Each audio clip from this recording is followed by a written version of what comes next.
이번 54회 극장가다 기생충 편에는 약간의 스포일러가 포함되어 있어 오니 청취자 여러분들에게도 약간의 주의가 필요할 수 있습니다. 이상 약간의 경고였습니다.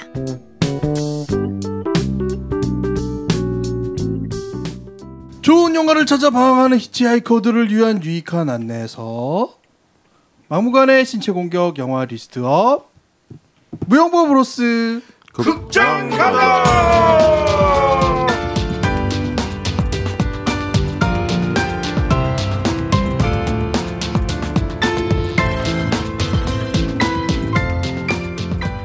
극장 갔다 왔습니다. 네, 저희가 부지런히 영화를 보고 있습니다. 아 바빠요. 왜 이렇게 우리가 부지런해진 거야? 아 바빠, 너무 바빠. 어떻게 된 거예요? 뭐 정신이 없어요? 우리 에피소드 하는 것보다 더 바쁜 것 같아. 극장. 갑자기 착실해졌어. 볼 영화들이 생겨서 그런 거죠, 뭐. 그러네요. 이게 한동안 볼 영화가 없다가 갑자기 생겨가지고. 실제로 사람들이 이제 뭐 SNS나 이런데 올리는 거 보면 네. 갑자기 볼 영화가 많아졌다. 라는 리뷰들이 있어요. 엔드게임 끝나서 그래. 네, 그러니까 뭐야? 엔드게임이 다 잡아먹었다가 네. 그걸 피해서 이제 다 개봉을 하기 때문이죠. 그런 면도 좀 없지 않아 있는 것 같습니다. 네, 그래서 우리가 오늘은 54번째 무용보 브로스 극장가다를 하고 모였습니다. 네. 저희가 뭐 지금 책도 나와서 절찬리에 판매 중이고 유튜브 채널도 지금 막 구축 중이고 바빠요. 극장도 가야 되고. 그래서 무용보가 시즌 4를 지금 활기차게 시작하고 있습니다. 여러분들은 그렇게 느끼시는지 모르겠지만 우리는 굉장히 바쁩니다. 엄청 바빠요. 네, 그래서 네. 예, 지금 다들 약간 다크 서클이 생긴 얼굴로 토요일 날 밤에 모였습니다. 아유 요새 주말에 또 결혼식들까지 많아갖고 그건 네 사정이고. 그냥 바빠. 아니 개인적으로 바쁘다고요. 그런 얘기도 오늘 못해요. 새벽에 챔피언스리그도 봐야 되는데. 아 그거 손흥민도 바빠. 아, 나오겠죠? 뭔 일이 이렇게 많은지. 손흥민 나오겠죠? 저도 오늘 그러니까 축구대회도 갔다 오고. 챔피언스 리그나 이런 거 보느라 바쁜 아들 축구대회 가서 저 사진 찍고 그랬어요. 어? 엔드게임보다 더 큰일 나요. 손흥민 얘기하면 챔피언스리그 그렇게 얘기하면 안 돼. 진짜야? 큰일 나요. 아 얘기하지 마. 하라 그래. 뭐 류현진도 바쁘고 요새 다 바빠. 류현진 뭐. 이기느라 바쁘고. 네, 바삐 돌아가는 세상입니다. 네, 저희 무용보에 들어왔던 예? 저희 협찬 상품 소개하겠습니다. 네, 수디오. 아유 세상에. 네, 수디오. 뒤에 이어폰. 박혀서 빠지질 않아. 너무 좋아. 좋죠. 어우 네. 소리가 너무 좋아요 그냥. 네. 빼기가 싫은데. 나도 지난주에 그거 끼고서 외출해봤어. 저는 근데 이게 끼고 이렇게 있으니까 내가 이걸 듣고 있다는 걸 까먹고 있었던 거예요. 그러니까요. 제가 운동할 때 그걸 끼고 했거든요. 근데 샤워하러 들어가는데 그걸 그냥 끼고 쉰 상태로 들어가서 물을 틀은 거야. 예. 방수도 돼요? 아니죠. 그래서 빨리 급하게 나와가지고 다시. 나는 한번 끼고 나갔는데 의외로 안 잃어버렸어. 아, 형은 잃어버릴까봐 걱정되시죠? 작아서. 이거 네. 무조건 잃어버려. 나는 끈달린 것도 잃어버리는데. 네, 수디오 네. 웹사이트는 www.sudio.com 네. 으로 들어가시면 15% 할인 코드 넣으셔서 네.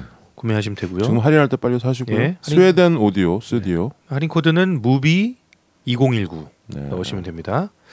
스튜디오 블루투스 5.0으로 지하철 같이 사람 많은 곳에서도 안정적으로 연결이 되고요. 네. 그리고 그래핀 드라이버라는 걸 장착했대요. 그래서 선명한 음질이 그래서 그렇구나. 제공됩니다. 그래서 그래핀 어쩐지 몰라요? 그래핀 드라이버 몰라요? 오늘 엄청 선명해요. 그리고 이게 한번 충전하면 배터리가 35시간 유지가 된대요. 그래서 이 블루투스 이어폰 중에서는 가장 긴축이라고. 아 그래서 저는 고장 난 줄 알았다니까요. 왜? 안 꺼져서 애가 꺼지질 않아. 스튜디오. 네, 네, 그거 많이 할인할 애용해주시고. 때 많이 구입하시고요. 네. 좋습니다. 네. 그다음에 저희 무슨 영화를 보겠다고 책 리뷰들을 많이 써줘서 감사하고요. 저희가 좋은 리뷰가 아니고 좋은 리뷰를 그 네.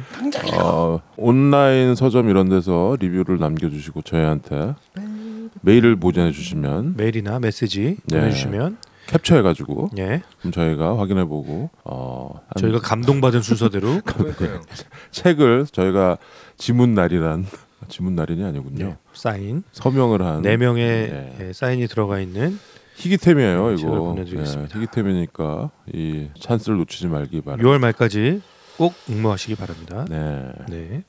책 광고도 했고 그다음에 유튜브 광고도. 유튜브는 여러분 지금 우리 구독 몇 명 됐어? 엄청 많아요. 구독자 1,000명 됐어요? 안 됐어요 아직. 안 됐고요. 얘기하지 마요. 지금 네. 근데 워낙 나들이 하기 좋은 날씨예요. 아 나들이 밖으로 비도 별로 안 오고. 나들이 했을 때 이제 구독하면 되지. 그렇죠. 네, 구독 많이 눌러주시고 저희가 지금 계속 지난 에피소드를 유튜브에 마구마구 올리고 있습니다. 김 PD가 편집을 네. 늦게 해가지고 제가 좀 늦게 해요. 늦어지긴 하는데 그래도 많이 보시고 거기에 또 댓글을 달면은 또 우리 최 과장과 진욱이가 열심히 답글을 달고 난 그거 읽는 재미로 가끔씩 들어가는데 근데 누가 쓴 건지 모르겠어. 아니 그러니까 최 과장이 쓴 거는 확실히 최 과장이 쓴 건지 알겠는데 약간 좀 짧은 듯하면서 약간 영혼 없는 듯하는 건데 이게 최 과장이가 진욱이가 2주 연속 얘기. 근데 원래 이렇게 진욱이는 약간 원래 좀 얘가 이렇게 살갑게 막 리플 달아주는 스타일인데 또 글로는 안 그러나? 눈팅만 해가지고 뭐 하는. 자, 그러면 저희들에게 항상 즐거운 소식을 전해주시는 많은 분들의 리뷰를 들어보도록 하겠습니다. 진욱이에게 마이크를 넘깁니다. 받았습니다. 네, 마이크 잘 받았습니다. 네, 저희 좀 전에 말씀드렸다시피 좋은 리뷰 남겨주시면 저희 이벤트 중입니다. 이벤트 네. 행사 중이고요. 저희 친필 사인 4명의 친필 사인 책을 보내드릴 예정인데요. 그 중에 저희 책을 네. 구매하셔서 그래도 리뷰를 좀 남겨주신 분이 계십니다. 레이디 미스 타임님. 레디 미스타이님. 네, 책 받자마자 인증샷은 이미 페북에 올렸는데 다시 마음을 가다듬고 길게 리뷰를 한번 써볼까요? 써봐주세요. 근데 그런 이벤트에 참여해놓고 해외 배송 부탁드리는 건 예의가 아닌 것 같아요. 아이 보내드려. 어떡해요? 보내드려. 어떻게 아니 단호하게 어떻게 해요? 죄송합니다. 아니 뭐 저 알라스카만 아니면 되지 뭐. 아니 감동만 되면 괜찮습니다. 아니야 이 책 아니, 에콰도르에도 내가 하나 지난주에 하나 보냈죠. 보냈어요. 네. 그 보내드릴 거예요? 어떻게? 그냥 보내드려. 보냈더니 얼마나 나오냐면 알라스카만 아니면 보내드려. 10,000원 정도 들리는데 우체국 가서 에이 보내. 보내드립니다. 예, 주소 보내주세요. 예. 아니 근데 일단 당첨이 돼야 되는 거예요. 당첨이 돼야 되니까. 일단 리뷰를 길게 한번 써줘 보세요. 자, 레이디 미스 타임님 이분 해외 배송이라고 괄호에서 적어 놓으세요. 네, 무용보 5권 세트 가는 그날까지 유튜브 네. 구독자 수도 지금의 1,000배가 넘을 수 있기를 기원합니다. 근데 그냥 드리는 말씀이 아니라 무용보 책 정말 재밌어요. 미처 보지 못했던 영화를 따로 기록해놓고 볼 수 있어서 너무 좋고요. 공감 포인트를 잘 집어주셔서 시간 가는 줄 모르고 읽었습니다. 라고 남겨주셨습니다. 네, 감사합니다. 심지어 저는 제가 읽어도 그렇더라고요. 재밌어? 예, 재밌고 금방 읽었어요. 좀 금방 읽히긴 하더라고. 네. 다음 2권은 좀 어렵게 써볼까. 어렵게 오샥 형이 뭐 어려운 글 쓰는 걸 본 적이 없어요 저는. 그렇지, 내가 네. 쉬운 애야. 참 쉬워. 뭘 쳐다봐 빨리 리뷰. 아주 그냥 쉽다 쉬워. 네, 쉬워요. 네, 다음입니다. 네, 저희 53번째 극장 가다 알라딘 했었잖아요. 네. 네. 알라딘 뭐 요새 그래도 가족 동반으로 좀 많이들 보러 가시는 것 같습니다. 벌써 네. 150만 넘게 그래요? 관객모를 하고 있고요. 아마 이번 주 지나면 뭐 200만에 근접하지 않을까라는 네. 생각을 하면서 평화공사이칠님 영사칠님 빠르게 극장 가다 이어서 해주셔서 감사합니다. 영화 자스민 영화 자스민 방송 잘 들었습니다. 네. 알라딘이고요. 나오미 스콧이란 배우는 되게 선한 눈빛이네요. 영국계 인도인이라 영화가 착하다고 하셨는데 잘 어울립니다. 많은 배우들 언급해 주셨는데 누구 닮았는지 모르겠네요. 하여튼 예쁩니다. 윌 스미스는 파란색 지니도 잘 어울리네요. 저도 진욱이님처럼 윌 스미스의 코믹한 연기가 더 좋습니다. 그리고 알라딘은 게임도 재밌었는데 모르시겠죠? 천일야화가 1001이었군요. 헐, 그렇다면 이승환의 1000일 동안도 1001 동안은 아니겠지요? 아닙니다. 암튼 쟁여놓겠습니다. 네. 재밌는 생각이네요. 지금 1,001명의 동안. 그렇죠. 어리게 생겼다. 1000일 동안 뮤직비디오 그거 있잖아요. 그 귀신 나왔던 뮤직비디오. 몰라. 지하철 그거 아닌가? 관심 없고요. 네. 알고 있었나요? 네, 다음입니다. 잔치국수님. 전중순이 극장 가다 알라딘 편이 유튜브에 업로드되었네요. 듣기 전에 하나 예측해보자면 오샹님이 자스민 공주 예쁘던데 하시면 진욱이님이 예뻐요 이러실 듯. 저도 주말에 보고 왔는데 너무 예쁘더라고요. 비슷했네요. 예. 네. 우리가 손바닥을 못 벗어나. 네. 손바닥. 손바닥을 너무- 못 벗어나는 게 아니라 네가 하게 예쁘다고 하는 게 뻔하죠. 너무 함께 오래 하셔서 그런 거죠. 예, 그렇죠. 예. 자스민이 뭐 이쁜 거는 부정 못 하잖아. 네. 진욱이는 좀 별로라 그랬나? 그쵸. 예쁘긴 예쁜데 음. 그 정도는 아니다. 진욱이 그랬지. 예, 저는 약간 진욱이는 아직 30대인가? 우리가 근데 지난주 내내 녹음하고 나서도 누가 더 닮았는지 맞아. 이 경쟁을 계속했잖아요. 자꾸 최 과장이 클로이 모레츠 닮았다 그래가지고. 근데- 서로 닮은 사진 이렇게 막 해서 올리고 막. 근데 비슷한 게 닮은 사진을 찾았어 내가. 클로이 모레츠랑 닮은 게 있더라고 정말. 그래도 안 닮았다. 눈썹이 없는 사람들. 개살인 저타 존스래니까 왜 저 저타는 뭐야? 개살인 저타 존스야. 네, 소냐리님, 소냐리님 캐서린 제타 존스랑 클레이 모레츠 섞은 느낌의 자스민 공주라고 남겨주셨습니다. 네. 섞으신 것 같대요. 네, 김선미님입니다. 김선미님 저는 전성기의 강혜정이라고 하겠습니다. 남겨주셨네요. 뭐 약간 설득될 것 같기도 하고요. 저는 오히려 전성기보다 지금의 강혜정과 오히려 비슷한 것 같아요. 아니 그 전성기 강혜정 무슨 말씀하시는지 알 거예요. 알죠. 예. 저 이분 약간 눈썰미가 동막골 있네. 나왔을 때 그쵸 그때 도마뱀 그때. 동화뱀이 빨라. 네, 다음입니다. 레드골드 12님. 레드골로 일리님 네, 요번 알라딘 리뷰에서 연인이랑 손잡고 극장 들어갈 때 남는 한 손은 무용보 책 사들고 들어가라는 진욱이님 비즈니스 마인드에 감동받았네요. 참, 그리고 스웨덴 볼보는 중국으로 넘어갔습니다라고 남겨주셨습니다. 아, 예. 그렇죠. 네, 책은 꼭 가져가시고요. 매각되긴 했어요. 네, 외곽됐어요? 이 중국이 이제? 대주주예요. 중국 기업이. 중국 회사예요 이제. 아, 그래요? 볼보는. 볼보는 그래서- 이름은 그대로 쓰는 거예요? 네. 필라도 우리나라 회사잖아요. 필라가 네, 일본 필라가. 거였다가 아니 필라가 원래 원래 어디 거예요? 저기 유럽 쪽 브랜드인데 그거 우리나라에서 산지 오래됐어요. 그래요? 네. 뭐 롤스로이스도 영국에서 저기로 넘어가고 뭐 다 그렇죠. 뭐 주식 더 많이 갖고 있는 데가 이제 대주주가. 롤스로이스? 허경영이 인수한 거 아니었어요? 네, 이상 리뷰를 마치겠습니다. 네. 네. 리뷰를 남겨주셔서 정말 감사드리고요. 자, 저희들에게 즐거운 소식을 전해주시는 방법은 메일은 gmail muyongbo@gmail.com 무용보@gmail.com으로 메일 보내주시기 바라겠고요. 유튜브에서는 무슨 영화를 보겠다고 검색하시거나 무용보를 검색하셔서 좋아요도 눌러주시고 종같이 생긴 거 알림. 알림종 알람 아니냐? 알람인지 알림인지 하여튼 알림종을 이렇게 꼭 눌러야 된다는 그런 전설이 있더라고요. 알람이 점 하나 지우면 알림이 되네. 알람이. 재밌어. 그게 뭐 재밌냐? 아, 팟빵에서는 무슨 영화를 보셨다고 검색을 안 하셔도 되고요. 무슨 영화 볼 수 있다고요? 아, 그 검색을 해야 되나? 안 해도 되잖아. 뭐 팟빵에서는 그냥 아니잖아. 어떻게 돼? 아, 드디어 헷갈렸어. 김PD가 이제 꼬였다. 야, 유튜브 추가되니까 이제 형 힘들었는데. 팟빵에서는 그냥 들으면 되는 거잖아. 잠깐. 팟빵에서는 무슨 영화를 보겠다고 검색하신 다음에 좋아요도 눌러주시고 구독도 눌러주시면 되는데요. 이제까지는 그런 말씀 안 드려도 잘 하셨죠? 네. 그러셨던 것 같고요. 하여튼 댓글은 팟빵에서 남겨주시길 바라겠습니다. 네, 유튜브 댓글도 남겨주시죠. 아, 유튜브 댓글도 있구나. 네. 유튜브에서 종 알림종 누른 다음에 댓글도 남겨주시기 바라겠고요. 네. 페이스북은 무슨 영화를 보겠다고 검색하신 다음에 역시 댓글 남겨주시기 바라겠고요. 네. 사진도 이거 가끔은 아는 사람 만나면 폰을 뺏어서 음. 유튜브 앱을 연 다음에 무용보 검색을 해서 구독을 눌러주시기 바랍니다. 내가 몇 번 했어. 네. 우리 학생들 거 몇 번 하다가 그게 그거 눌렀는데 데모한다? 애들이 데모한다. 로그인이 안 돼 있어. 아 이게 깝깝해. 그렇죠. 로그인. 여하튼 저희들에게 항상 이렇게 즐거운 소식들 남겨주셔서 고맙고요. 자꾸 구독해 주셔서 정말 감사드립니다. 네. 자, 그리고 우리가 오랜만에 그냥 잠깐 조금만 좀 쉴까 했는데 그냥 쉼없이 그냥 또 보내주신 분이 계십니다. 오랜만이지만 그래도 너무 감사드리면서 황미라님 감사합니다. 사랑의 온가 보내주셨습니다. 네. 너무 감사합니다. 감사합니다. 예, 그리고 오늘 저희가 먹는 간식을 또 네. 멀리서 보내주신 분이 계십니다. 어떻게 이 시간에 녹음을 하는 줄 알고 보내주셨을까요? 예, 저희가 지금 맛있는 커피와 예. 치킨 가라하게 가라아게를 먹고 있습니다. 네. 감사합니다. 보내주신 정학킴님 네, 감사드리고요. 감사합니다. 정학킴님 감사드리고요. 늘 감사드리고요. 다 먹었습니다. 감사합니다. 그리고 저희 책을 사주신 모든 분들이 뭐 이런 걸 다 포함되시겠습니다. 감사합니다. 네, 감사합니다. 예. 네. 앞으로도 계속 사주시고요.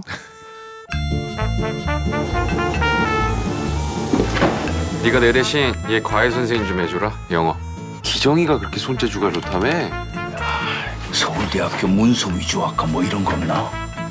아들아, 네가 자랑스럽다.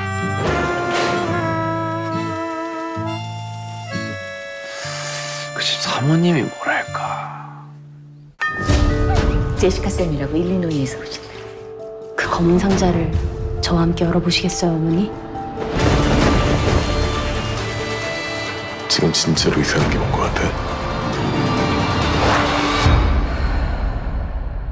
아버지, 계획이 뭐예요?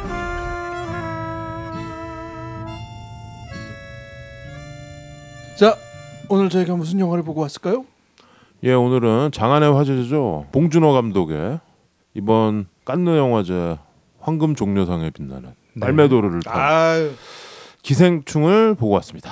네. 네, 저희 54번째 무용보 브루스 극장가다는 나이드 기생충. 이 단어 몰랐는데 알게 됐어요. 뭐? 파라사이트. 프라세트. 아우 진짜 저도 몰랐는데 그 유명하잖아요. 마지막 황금 종려상 발표할 때 파라사이트. 네. 기생충이라는 말을 전 세계적으로 보급시킨 좋은 말이었으면 좋겠는데, 야 너 기생충 봤냐? 기생충 뭐 이렇게. 좀 그렇더라고요. 표를 사는데 우리 박스 오피스에 계신 그 분들이 직원이?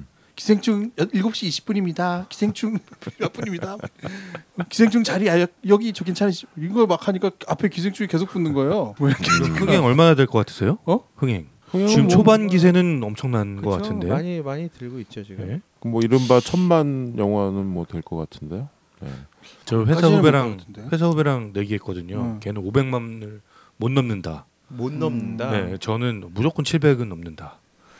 한 그래도 1,700 정도. 네, 700 이상 될 것 같죠. 예. 고선. 나는 1000만 명 갈 것 같아. 1000만은 못 갈 것 같아. 왜냐면 이게 지금 우리나라 영화 사상 가장 큰 업적을 이뤘잖아요. 네. 예. 이대로 가면은 이게 뭐 내년 6월에 오스카에도 예. 외국 영화상 뭐 가능성이 네, 있죠. 거기 예. 후보에 뭐 큰 일이 없는 이상 무조건 네. 오를 거고 후보에. 네. 또 누구는 뭐 그 뭐 본상에도 오스카예요? 오스카 본상 후보에도 오를 거다. 뭐 이런 얘기도 있더라고요. 한참 남았는데. 근데 이제 오스카는 뭐 안 올라가도 돼. 오스카 이제 외국 영화상 후보만 올라가도 어디예요? 그렇죠. 외국어 영상 후보에 오르면 큰 영예죠 또. 하여튼 뭐 지금 흥행몰이를 아마 할 것 같습니다. 이거 어제 그제 개봉했죠? 예. 예, 뭐 개봉 이틀 만에 뭐 120만을 넘은 그런 상황이 100만 명이 넘었어 벌써. 네. 야, 그건 뭐 오픈빨이니까. 그런데 이제 주말이니까 입소문이 중요하겠죠. 배는 되겠네. 근데 입소문 지금 평가가 너무 좋아요. 평은 좋죠. 그런가요? 네. 네. 아무튼 다 따로 우리도 이 봤어요. 평가가 좋다고요? 네. 평 좋은 편이죠. 네. 이상하다. 갑자기 얼굴에 2.1이라고 써 있는. 2.1인데 오늘. 저는 솔직히 예상했어요. 저는 김PD 형의 반응은 이거 어. 보고 김PD 형 이거 안 좋아할 것 같은데. 나 별로 안 좋아해. 네, 그래? 그게 딱 느껴졌어. 너는 김PD 형 눈치를 되게 보는 것 같다. 누가 했어요? 응. 저는 영화 좋아요. 좋아요? 저는 아니 김PD 형의 반응을 늘 너는 예상하고 왜냐면 형들이 안 보잖아 눈치를. 내가 봐야지. 김PD 형 외롭잖아. 왜 눈치를 안 봐, 김PD 형. 뭘 눈치를 보고 그래? 서로 스타일도 그냥 알고 이렇게 그래야지. 내 이심전심인 거지. 저는 그 이거를 점심 시간에 가서 봤어요. 아 그래? 예. 점심시간 이렇게 길어? 뭐 어? 어떻게 좀 그렇게 됐습니다. 좋은 회사구만. 그리고 나서 날 만났죠. 고참이 없어서 최 과장이 그 기생충을 보고 들어오다가 들어오는 로비에서 김PD 형을 만났어요. 회사 로비에서 만났어요. 그래서 형이 어디 갔다 와 그러길래 기생충 보고 왔는데요. 그러니까 야, 그거 보고 모여야 되냐? 제가 그랬죠. 참 바보 저거. 지금 7년째 무용부하고 있는데. 아 근데 그래서 이거 보고 모여야죠. 그랬더니 그러더니 난 좀 그랬어. 그래도 보긴 본 모양이구만. 네. 자 오늘도 안 우리가 다 가르쳐줘요. 따로 본 것 같습니다. 따로 봤고요. 점심에 갔는데도 사람 꽉 차 있었어요. 저는. 나는 심야 영화 봤어 어젯밤에. 네. 근데도 사람이 꽉 차 있더라고. 심야에 많이 있었어요? 여기 롯데월드 가서 봤는데. 참 어젯밤. 지름이는 저요? 저는 개봉 날 봤죠. 사람 많았죠. 많았어요. 많았어요. 근데 혼자 온 관객이 많았어요. 제가 본 시간대. 그러더라. 나는 나도 진짜 10수년 만에 혼자 극장을 갔네요. 술 약속이 있어가지고 술 마시고 들어오는 길에 검색해 보니까 여기 롯데 월드타워에 심야를 하더라고 12시에. 그래서 그 가서 쫙 보고. 형 소문으로는 그 술 약속도 혼자 마신 거라고 들었어요? 응? 뭔 소리야? 혼자 마시고 혼자 영화 보고. 한남동에서. 그럼 어때? 술 먹고 혼자 하면 그러다가. 되지. 혼자 하는 게 뭐 나빠? 그래서 괜찮지 뭐. 혼자 극장을 갔는데 혼자 극장 가면은 맛을 내가 한동안 모르고 있었는데 좋죠. 예, 그 즐거움이 있어요. 네, 예. 저는 혼자 딱 극장에 갔는데 옆에 또 혼자 오신 여성분이 딱 있더라고요. 그래서 혹시 나오미 스캇 닮았어요? 얼굴은 안 봤죠. 얼굴 뭐 봐. 얼굴을 어떻게 이렇게 들여다봐요? 근데 여보 얼굴이라도 볼 수 있지. 니 미스컷 아니야? 니 미스컷? 옆 모습. 근데 재밌더라고요. 그분이랑 같이 웃고, 그래? 예, 웃는 부분에서 같이 웃고, 같이 웃었어요? 예. 그거 그리고 그 배드신 장면에서는 같이 꿀꺽. 썸씽인데? 야, 아니요. 예. 썸 타는 그리고 건데. 이제 끝나자마자 저는 재빨리 회사로 복귀했죠. 아, 기생충, 네. 예, 봉준호 감독의 영화입니다. 뭐 봉준호 예의 스타일을 보여주고 있는 영화고요. 네. 그리고 주인공 가족이 있어요. 소위 기생충 가족. 그렇죠. 그렇죠. 그렇죠. 아빠, 엄마, 아들, 딸 4인 가족이죠. 음. 반지하에서 살고 있는. 그렇죠. 예, 아빠 기택역으로는 송강호가 나왔고요. 네. 그리고 아내 충숙 역으로는 장혜진이라는 배우가 나왔습니다. 저는 이 배우 처음 본 것 같아요. 네. 그러게요. 네. 네. 전에 뭐 영화 여기저기 나왔댔는데 네. 이렇게 눈여겨보긴 처음. 그렇죠. 네. 예. 그리고 큰아들 기우 역으로는 최우식이라는 배우가 나왔습니다. 네. 예, 그리고 딸 기정 역으로는 박소담이 나왔고요. 박소담. 네. 네. 근데 지금 이름이 이 기생충 가족의 이름이 기택, 충숙, 그렇죠. 기우, 기정 네. 이렇게 됐잖아요. 그래서 네. 이것도 일부러 이렇게 예, 일부러 넣은 거라고 예, 영화 이름을 하더라고요. 맞춰서 했다고 그러더라고요. 왜? 뭐가? 기자와 기생충. 충자가 들어가게 예. 해서. 예, 일부러 그렇게 했대요. 예. 기랑 충이 들어가는구나. 예. 그리고 이 가족이 이제 어느 한 되게 부잣집 가족을 뭐라 그래야 되나요? 침투하기 시작한다고 그래야 되나요? 그렇죠. 이- 위장 취업을 하는 예. 거죠, 이게. 네. 그 가족은 기생하게 되는 거죠. 숙주 가족 예. 네. 숙주 가족 박사장 역으로는 이선균이 나왔습니다. 네, 이선균. 봉골레 파스타. 야, 너만 의사야? 나도 의사야. 야, 이거 S 약간 새는 것도 비슷한데. 봉골레 파스타. 네. 누구냐 못 내겠다. 그리고 박사장의 아내 연교 역으로는 조여정이 나왔습니다. 조여정. 조여정 연기 좋았어요, 저는. 네. 그리고 그 집에 큰 딸이 하나 있죠. 음. 다혜 역으로 현승민이라는 배우가 나왔고요. 그리고 아들 다송이 역으로 정현준이라는 꼬마 배우가 나왔습니다. 네. 그리고 이 집에 오래 일하던 입주 가정부가 있어요. 아, 그렇죠. 예? 아우 아주 문제적 인물. 의외로 비중 있는 역이었어요. 예. 이정은이라는 배우가 나왔습니다. 네. 특별 출연 박서준. 아, 그렇죠. 박서준이 나오고. 예, 저 깜짝 놀랐어요. 네. 박서준 나온지 몰랐는데. 처음에만 좀 나와. 민혁 선배죠? 예, 민혁 선배. 민혁. 예, 민혁이. 그리고 또 있죠. 세 마리 강아지. 아, 강아지 세 마리. 강아지 세 마리. 뭐 이름도 다 있던데. 뭐. 네. 네, 기생충을 저희가 원래 격주로 극장 가다를 하려고 했는데 기생충이 막 연이어 개봉을 하더라고요. 그래가지고 우리가 이거는 좀 이건 좀 빨리 리뷰를 해줘야겠다. 빨리 봐야 되지 않겠냐. 뭐 그래서 뭐 허겁지겁 봤네요. 개봉한 지 지금 3일밖에 안 됐는데 저희들이 4명이 다 따로 봤습니다. 아, 근데 무조건 봤어야죠. 그렇죠. 보기는 봐야지. 황금 종려상이 말이 돼요. 그러게. 이게 그러니까 그것 때문에 본 거지. 뭐 이게 본거 아니잖아. 작년에 버닝은 우리가 황금종려상 기대도 했고 네. 영화도 이렇게 좀 쪼고 있었잖아요. 근데 기생충은 사실 이게 지금 깐느에서 개봉을 해서 거기서 봉투를 이게 포장을 뜯었어요. 그렇죠. 그래서 전 세계적으로 지금 본 사람이 별로 없는 거지. 깐느에서 처음 시사회를 했으니까 그게 5월 21일 뭐 이때니까. 그리고 우리나라에서 최초로 이제 개봉을 엊그제 한 겁니다. 5월 30일 날. 그리고 뭐 판권이 뭐 다 팔려가지고 영화가 전 세계적으로 우리나라 영화 중에서 뭐 제일 많이 팔린 영화가 됐다고 하더라고요. 된 것 같아요. 지역별로 판권이 팔리는데 네? 그 해당 지역 내에 약 한 120여 개국이 있다고 그러더라고요. 근데 그런 부분은 좀 있네요. 뭐냐면 물론 방식의 룰의 문제긴 한데 아직 세상에 나오지도 않은 영화를 심사위원들이 보고 혹은 파리 사람들만 보고 그게 황금 종려상을 받은 거잖아요.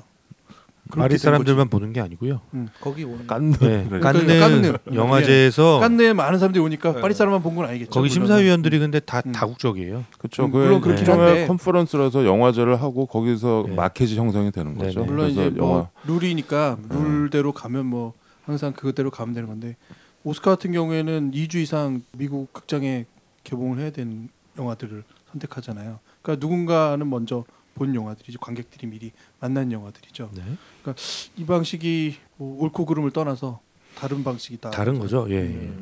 그렇죠. 그게 이제 일종의 시장이 열리는 거라고 봐야죠. 네. 그래서 영화들 보고 영화 사러 가는 거죠. 이게 트레이드하는 것처럼 스카우터들이 가는 것처럼 그렇게 해서 많이 팔렸고 미국에서는 뭐 가을에 개봉한다 그러더라고. 네. 오히려 우리 영화가 미국에 이제 딜레이돼서 개봉을 하는 이런 역현상도 좀 보게 되네요.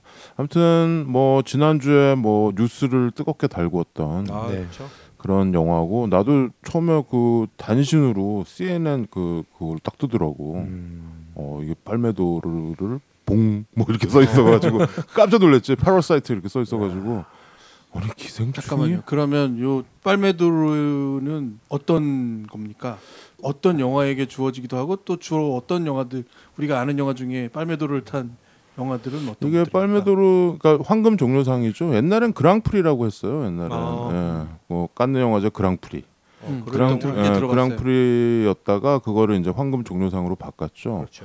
그래서 팔메도르라고 해가지고 D하고 어퍼스토리하고 OR이라고 쓰죠. 그렇죠. 그래서 이제 칸느 영화제에서 최고 영예, 최고 대상이죠. 대상? 예. 대상, 영예의 대상. 대상에 여러 가지 상을 주는데 그 중에 제일 위에 있는 거고 우리 영화는 옛날에 박찬욱 감독이 심사위원 대상. 심사위원 대상 뭐 이런 거 받은 적이 월드보이. 있었고 네. 그리고 연기상은 뭐 전도연이 네. 여우주연상도 받은 적이 있고 미령. 그렇죠. 뭐 시. 감독상도 받은 적은 있겠죠. 시도 시 받았죠. 각본상. 이창동의 각본상 시가 받았습니다. 예. 또 받은 적도 있고 그런데 황금 종려상은 작년에 버닝을 되게 기대했는데 무관으로. 어떤 가족 코레다 히로카즈의 어떤 가족이 밀렸잖아요. 저 그때 진짜 부러웠는데 그때 좀 부러웠죠. 확 풀렸어요. 마음이. 약간 이게 사실 근데 좀 제목이 어떤 가족이었어요? 어느 가족? 어느 가족? 어느 가족인가요? 아, 네. 지금 깜짝이야. 어느 가족?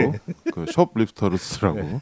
그런데 이번에 이거가 받고 약간 좀 국뽕 논쟁이 또 번지는 것 같아요. 이게 뭐 아유. 금메달 딴 거 뭐 어쩌고 저쩌고. 국뽕 좀 하면 어때요? 그러니까 나도 그 주예요. 이게 뭐 하면 어떤 게 맨날 국뽕놀이 해놓고서 뭘 그런 의미가 있는 겁니다. 이게 지금 우리가 사실 저번에 방송하다가 그런 얘기 했잖아요. 우리는 아직 오스카 외국어 영화상 후보에도 못 올라가 봤다 한 번도. 그렇죠. 일본은 뭐 타고 막 그랬는데 이런 얘기를 했었는데 정말 그냥 몇 달 만에 봉준호 감독이 이런 어떤 그리고 봉준호가 사실은 쾌거를, 이제 뭐 갑자기 튀어나온 감독이 아니잖아요. 그럼요. 그렇죠. 봉준호에 대한 팬덤이 전 세계적으로 있고 특히 그 영화계에 있는 사람들 전 세계 영화계에 있는 사람들이 봉준호에 대한 선호도 인지도가 굉장히 높아요. 제가 어느 인터뷰에서 봤는데 우리 그 유명한 감독 중에 헐리우드 감독 중에 더 로드라는 영화 만든 감독이 있거든요. 존 힐콧이라는 사람이 봉준호를 그렇게 좋아하고 그래서 한국에 작년에 왔을 때 한강 가서 그 괴물 찍은 데 있잖아요. 그런 데서 막 인증샷 찍고 막 그랬다고 할 정도로 전 세계적으로 굉장히 영화 만드는 사람들이 좋아하는 감독인 거죠. 그렇죠. 네. 뭐 봉준호, 박찬욱, 네, 뭐 그렇죠. 홍상수 정도까지는 네. 전 세계인들이 아주 많이 아는 네. 그런 감독이 된 것 같아요. 네. 그래서 이게 하루 아침에 이제 이루어진 거라고 보긴 힘들고 그럼요. 그동안 이렇게 차곡차곡 쌓아온 게 드디어 이번에 결실을 맺은 거다라는 생각이 듭니다. 그 역대 황금종려상 작품 중에 우리가 알만한 작품들 한번 짚어볼까요? 네. 저 그거 아는데. 예, 이게 아까 오샥 형이 말한 대로 이게 처음에는 그랑프리라는 이름이었고요. 1939년에 처음 상을 줬어요.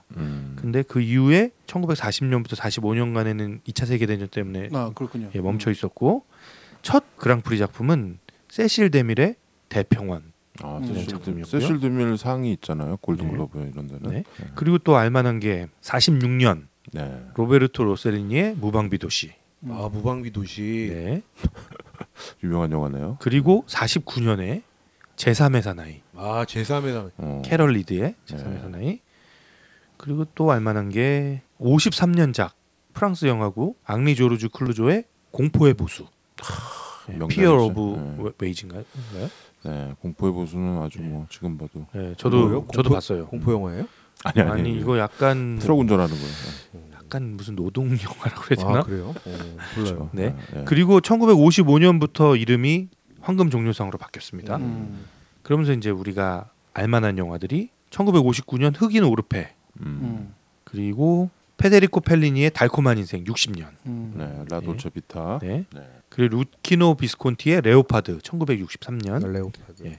그리고 다시 이름이 그랑프리로 바뀌었어요. 그렇죠. 그리고 64년에 쉘브르의 우산, 아 쉘브르. 예. 그리고 66년에 남과여. 예. 클로드 르르주 감독의 네, 프랑스 영화들이 받았네요. 네. 그리고 1974년에 프란시스 포드 코폴라의 컨버세이션 이 상을 받았고요. 컨버세이션 도청하는 건 영화. 예. 그리고 다시 75년부터 지금까지 황금 그쵸. 종려상이라는 이름으로 또 바뀌었습니다. 네. 근데 제일 최장기간이네요. 예. 76년 마틴 스코세지의 택시 드라이버. 그렇구나. 그리고 79년에 양철북.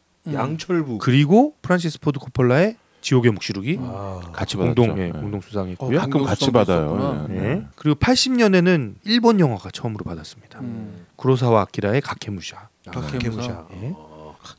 이게 상을 2개 받을 때가 있고 예. 수상자가 없음도 있을 때 예, 있, 없을 때도 있죠. 있었어요. 예. 네. 이게 좋은 게 없으면 안 줘버려. 예. 근데 최근에는 그런 게 거의 없었고요. 아, 예, 최근에는 없었고 옛날에. 그 다음에 이제 뭐 쿠엔틴 타란티노 이렇게 나오지 않아요? 그리고 일본이 또 받았어요. 83년에 이와무라 쇼에이의 나라야마 부시코 나라야마 받았고요. 84년에는 빈 벤더스의 파리 텍사스. 음. 그리고 86년에는 롤랑 조페의 미션. 미션. 그렇죠. 그리고 무용보에서도 다룬 정복자 펠레. 이게 1988년에 받았습니다. 미션도 다뤘잖아요. 우리. 그렇죠. 미션. 예. 그렇죠. 그리고 섹스 거짓말 비디오 테이프 네. 89년에 받았고요. 89년. 네. 바톤 핑크 코엔 형제 바톤 핑크 88년에 뭐가 받았나요? 88년에 정복자 펠레. 아, 그러니까 88년에 받았으니까 그건 87년 영화인가요? 네. 네. 그리고 비디오 테이프. 제인 캠피언의 피아노, 피아노. 태양별이 이 두 개가 같이 받았어요. 네, 같이 93년에. 둘 다 멋진 영화네. 예. 94년에는 펄프 픽션. 아유. 96년에는 우리가 다뤘던 비밀과 거짓말. 네. 마이클 리 감독의. 다 다뤘네요. 마이클 리. 네. 이제 뭐 아는 영화들이 많이 나오죠. 네. 그리고 2000년에 라스폰트리에의 어둠 속의 댄서. 2002년에 로만 폴란스키의 피아니스트. 그리고 2003년에 엘리펀트 구스반산테. 이것도 우리가 다뤘었죠. 네.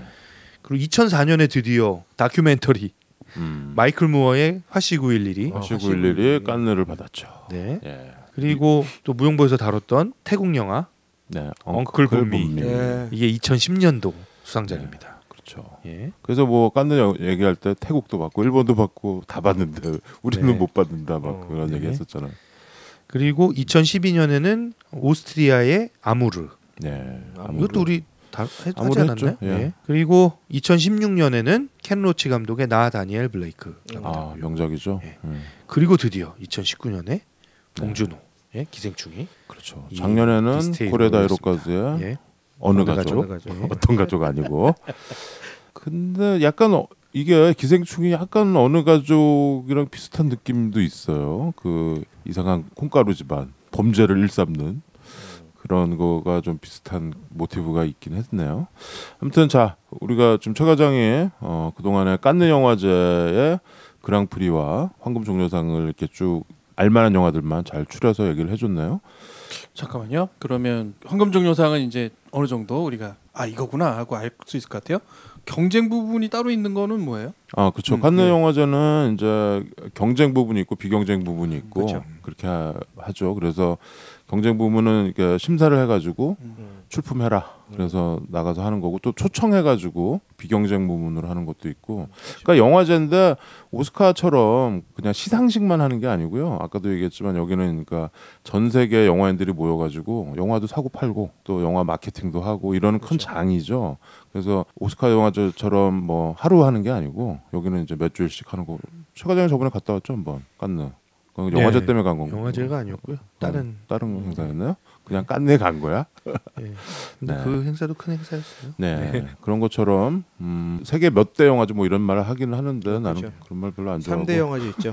3대? 베를린, 베니스, 칸느. 근데 그 중에서 깐느가 아카데미 뭐야? 아카데미 따로 있고. 그 국제 영화제가 아니라니까요. 아, 지금 국제 영화제. 세계 3대 국제 영화제. 우리 부산이나 뭐 토론토 이런 거는 안 들어가나 보네. 안 들어가더라고요. 뭘 안 들어가? 들어가면 들어가. 3대 영화제 누가 받은 말이야? 베를린, 베니스, 칸느. 유럽 3대 영화구만. 내가 보기엔 방문각에서 만든 것 같아요. 이상한 데서 시사상식 사전 이런 데서. 이런 이상한 데서 그런 말을 만들어가지고 아무튼 그렇게 국제 영화제 있고 우리도 부산 국제 영화제는 훌륭한 영화제가 아유, 있습니다. 그렇죠. 예. 올해 저희 가잖아요, 부산. 뭘가 가기는. 초청을 해줘야 가는 거지. 초청하죠 당연히. 우리 경비 없어 못 가. 작년에 우리 돈 그렇게 썼는데 오늘 우리 돈이 아니라 우리 다 지원받아서 간 거죠. 작년에 무슨 우리가 먹는 걸로만 돈을 다 썼는데. 가면 먹어야 되는데 그 돈 없잖아. 그 돈이 야, 없어. 부산 가서 먹지 말고 가까운 데 가서 안 돼. 먹- 부산은 가면 먹어야 돼. 경비보다 더 지난번에 돼지국밥 못 먹었잖아. 더 썼어. 전주 영화제 한번 가봐요. 전주가 전주, 맛있잖아. 예. 국제 영화제. 네, 초청해 주시고요. 그리고 저기 전주 부천도 영화제. 가야죠. 부천 판타스틱. 네, 아무튼 자 다 기생충. 봉준호 감독이 뭐 드디어 성과를 엄청난 업적을 이뤘고 이번에 축하합니다. 예, 뭐 진짜 네, 축하할 일이죠. 대단한 쾌거를 이뤘네요. 예, 우리 영화가 진짜 한 뼘 갑자기 쑥 자란 느낌이 듭니다. 그렇죠. 그리고 영화가 너무 궁금했어 사실 나는. 그 광고밖에 못 봤는데 이게 뭐지? 어느 가족이랑 좀 비슷한 건가? 도대체 감이 안 오니까. 감이 안 오는데 좀 상상을 해봤고 영화 극장에 가서 봤는데 약간 좀 들어맞은 듯한 느낌이 좀 있었어요. 예. 좀- 축하드려요. 약간 들어맞아서. 약간 들어. 내가 술 먹고 봐서 그런가? 아니 근데 저는 음. 최근에 본 영화 중에 영화 시작 영화의 이 본격적인 영화 장면이 나오기 전에 이 한 줄 자막으로 관객들의 하는 탄성을 자아내는 영화. 좀 너무 뿌듯했던 게 뭐 국뽕이랑 국뽕일 수 있는데 영화 바로 시작 전에 자막이 한 줄 딱 넣어줘요. 제 72회 칸느 국제영화제 황금 종려상 수상. 그 잎사귀 딱 그려져 네, 있고. 근데 그때 진짜 정말 외국 영화 볼 때나 보이던 그런 딱 한 줄 그 자막이 그렇죠. 예, 예. 약간 뿌듯함이 있더라고요. 미안한데 나는 전혀 그런 부분에 대한 감흥이 없이 아니 뭐 그게 보게 미안해요. 됐는데요. 그럴 수 있죠. 근데 아니 물론 그일 수 있어. 왜냐하면 많은 분들이 이게 대단한 일이라고 하는 거는 그게 이제 어렵고 힘들고 혹은 도전했던 수행하는 시간이 있지만 아직 가지 못한 혹은 받지 못한 것을 받았다라는 의미는 있을지 모르겠는데 미안한데 오늘 영화는 그 황금 종려상이라는 이미지하고의 어떤 뭐 이런 게 없어요. 그냥 이건 영화구나라는 생각으로 보게 됐거든요. 아니 뭐 이게 뭐 무슨 영화제용 뭐 상 받으려고 만든 뭐 그런 느낌은 아니야. 사실 봉준호 감독이 영화를 2, 3년, 3, 4년마다 하나씩 내는데 그게 무슨 뭐 영화적으로 작품성을 뭐 하려고 하는 그런 스타일이 아닌 것 같아요. 네, 영화제를 겨냥하고 영화를 만든다는 느낌이 전혀 없는 자기 감독이죠. 스타일이 이번에 뭐 네. 보니까 인터뷰 같은 데서도 그러는데 봉준호 스타일이라는 말이 나오더라고요. 네. 장르가 봉준호 장르다. 그렇게 자기 스타일을 가지고 만드는 거가 드디어 열매를 맺는 것 같습니다. 사실 우리가 그동안에 계속 한 스텝씩 읽어내는 쟁취해 나가는 그런 과정을 봤잖아요. 우리가 봉준호 감독 영화는 대부분 다 봤잖아요. 아우 그리고. 다 봤죠. 무용부에서도 뭐 옥잔이 설국열찬이 다 했잖아요. 마도도 했고 뭐 다 했어요. 예, 살인의 추억 뭐 괴물 뭐 다 했잖아요. 다 했죠. 하면서 그리고 아니 극장 가다로 우리가 개봉했을 때도 다 봤어요. 네. 자주 영화 내는 감독이 아니고 한 2, 4년마다 이렇게 하나씩 약간 문제적 작품들을 내고 또 영화가 재밌어요. 그러니까 기본적으로 영화는 재밌어야 되는데 봉준호 감독은 그 룰을 지키는 것 같아요. 이 사람은 예술 영화를 만든 사람이 그렇죠. 아니에요. 예, 재밌고 뭐 상업 영화를 만든 사람이죠. 상업 영화를 만들어요.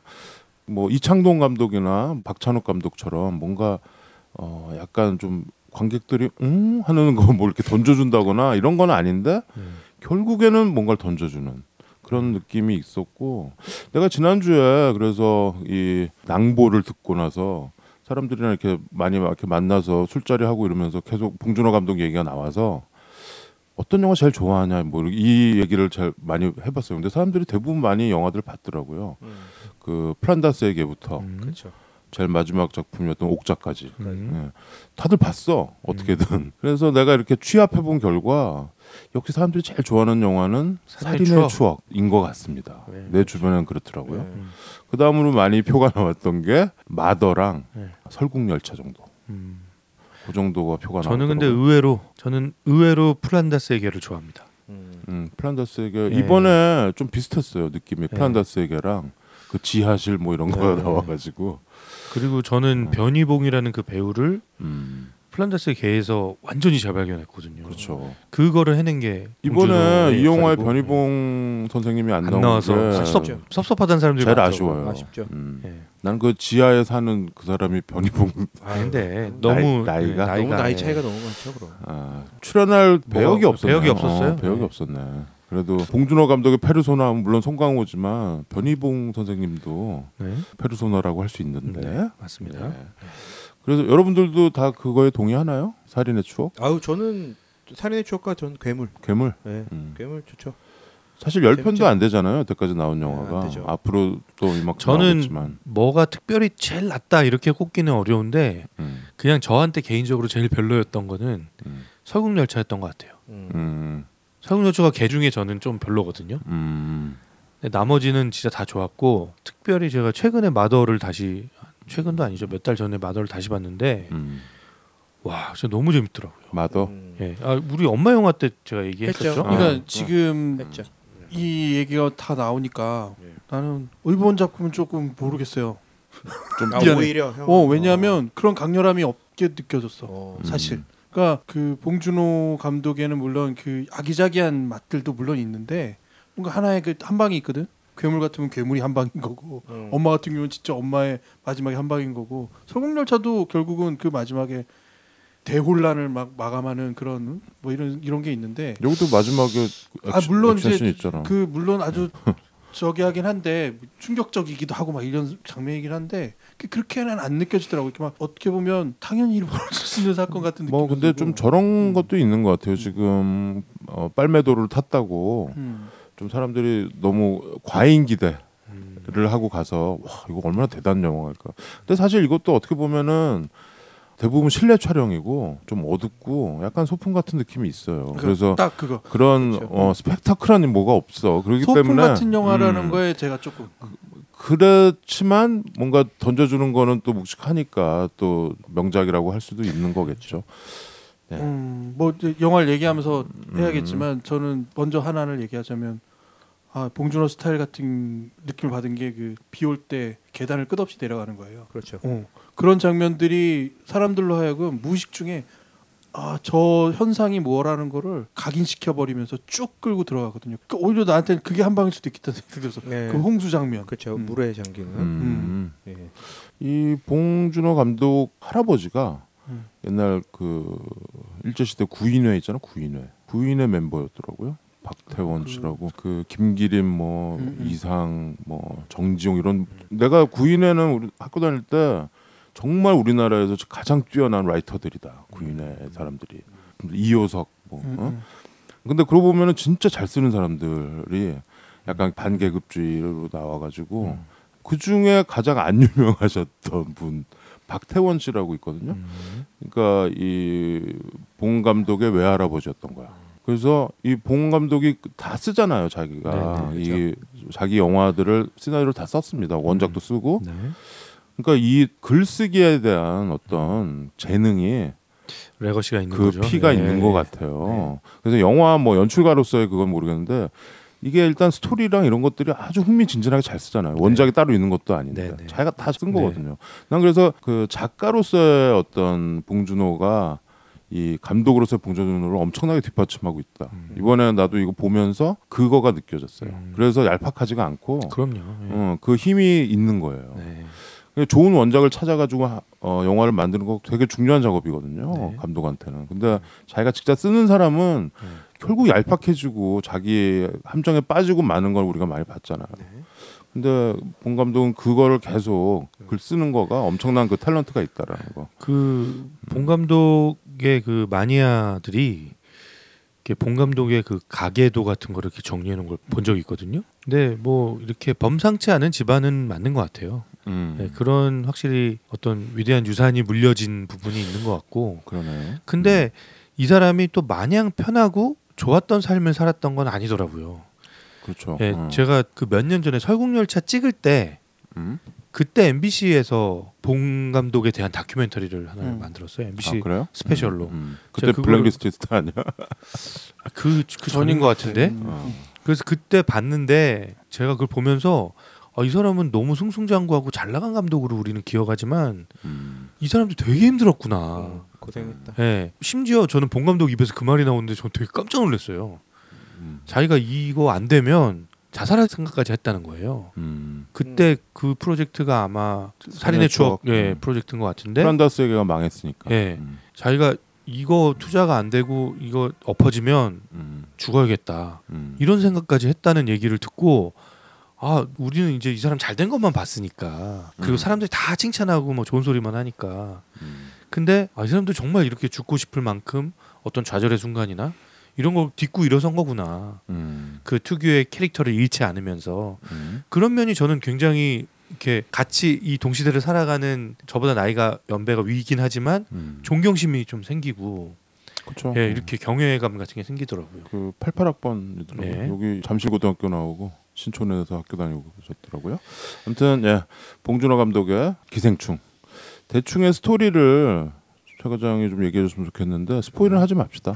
우리 스포일을 스포일은 아주 거기 간단하게 거기 끝에 그 전까지만 설정만 좀 얘기해주시고 이니시- 아직 안 보신 분들이 워낙 많으니까 많죠. 예, 네. 스포일은 뭐 최대한 안 하겠습니다. 기생충 스토리 아주 네. 간략하게 이 가족 기생충 가족 내가 이렇게 간략하게 얘기할게요.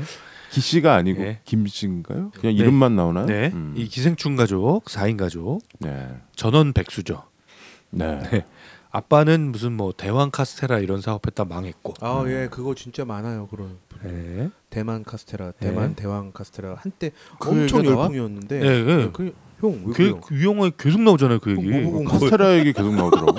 형, 뭐 보고 온 거예요? 아니 저기 지하에 숨은 사람이 그 아니에요. 그 사람도 예. 그러고 송강호도 그랬어요. 예. 송강호. 무슨 근데 무슨 카스테라 그런 시츄에이션 있었어요 옛날에? 그거 몰랐어요? 그거 엄청 한 그게 3년 전? 대만 카스테라가 엄청 히트를 해서 우리나라 사람들이 난리가 났어요. 대만 카스테라? 예, 이렇게 이게 뭐냐면 대왕 카스테라. 대왕 카스테라라고 어. 카스테라를 이렇게 판 이렇게 큰 게 구워서 그걸 어. 툭툭툭툭 잘라서 크게 잘라갖고 한 개에 한 6,000원씩 팔았어요. 이렇게 줄 한 서서 덩어리를. 사람들이 사고. 근데 이게 예. 어떤 특징이 있냐면 되게 소프트하고 촉촉하고 그런 거야. 어? 그런데 이게 왜 망했냐면 걸렸죠.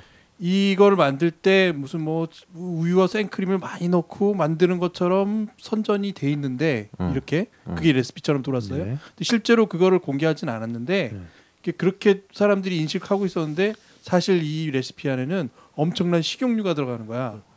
그 식용유를 많이 넣으면 이렇게 소프트하고 촉촉해지는 근데 그거를 그거를 근데 기자가 그걸 먹으면 안 되는 게 아닌데 기자가 아니고 그 채널 A에서 하는 소비자 맞다. 프로그램 맞다. 이영돈의 이게 뭐 맞아, 무슨 맞아. 엑스파일인가? 그래서 그 먹거리 엑스파일인가? 예. 자꾸 뭐 이상한 음식 팔 때 뭐 이상한 거 들었다고 고발하는 프로그램에서 마치 사기꾼처럼 몰아버렸어. 예, 이거를 뒤에서 몰래 찍어가지고 근데 그게 한 번에 확 죽어버려. 수많은 프랜차이즈들이 생겼는데 한꺼번에 다 망한 거예요. 그래서 그런 한 사회적 일거에 비용이 있죠. 확 나왕이었어. 그러니까 갑자기 잘 나가다가 뚜껑 껴버리니까 엄청난 피해를. 옛날에 그 삼양라면 우지 사건이랑 비슷한 거네. 그렇죠. 그래서 약간 호도한 면이 예, 없잖아요. 먹으면 안 되는 게 아니고 이 맛을 내기 위해서 뭐 이렇게 어쩔 수 없는 어떤 그런 레시피들이 있는데 그게 마치 범죄인 것처럼. 아씨, 난 먹어보지도 못했는데 망했어. 근데 이게 왜 문제가 됐냐면 사실 사람들이 식용유를 맛보기 위해서 먹은 건 아니었잖아요. 네. 그러니까 식용유가 엄청나게 또 많이 들어가. 근데 계란도 또 엄청나게 많이 들어가긴 해요. 예. 그러니까 이런 부분에서의 어떤 갈등 구조가 생겨가지고 사람들이 아예 쳐다도 안 보게 돼버린 거죠. 아 이제 꼴도 보기 싫다 이렇게 돼버린 그래서 거죠. 그게 대만 대왕 카스테라. 네. 그런 사건이 있었나 난 몰랐네. 저는 그거를 제가 진짜 몸으로 느낀 게 제가 예전에 그 지방에 근무할 때 저희 회사 옆에 바로 생긴 거예요. 그래서 시식을 했어요. 우리가 야 이제 우리도 이게 생겼다. 회사 바로 밑이니까. 근데 그 다음 날인가 그게 터졌어요. 오픈하고 시식하고 다음 날 그 팔이 날려. 굉장히 많은 사람들이 피눈물을 흘릴 수밖에 없는 상황이었죠. 너무 안타까워서 예. 우리가 보는 우리도 어쨌든 억울한 측면이 없잖아. 옛날에 있다. 그 주수도에 무슨 뭐 그런 사건하고 비슷해질 뻔했어. 그게 사실은. 근데 그건 아예 사기였던 거고. 어쨌든 네, 이 얘기가 길어졌네요. 이 카스테라. 예, 대왕 카스테라 하여튼 사업을 네, 망해서. 이게 예. 이제 중요한 모티브군요. 예. 그리고 어머니 충숙 씨. 충숙 씨는 뭐 왕년에 뭐 저기 그 투포한 선수였던 것 같죠? 해머 던지기죠. 네. 아 해머인가요? 거기도 나중에 해머 던지고 하더만. 네. 투포한 하더만.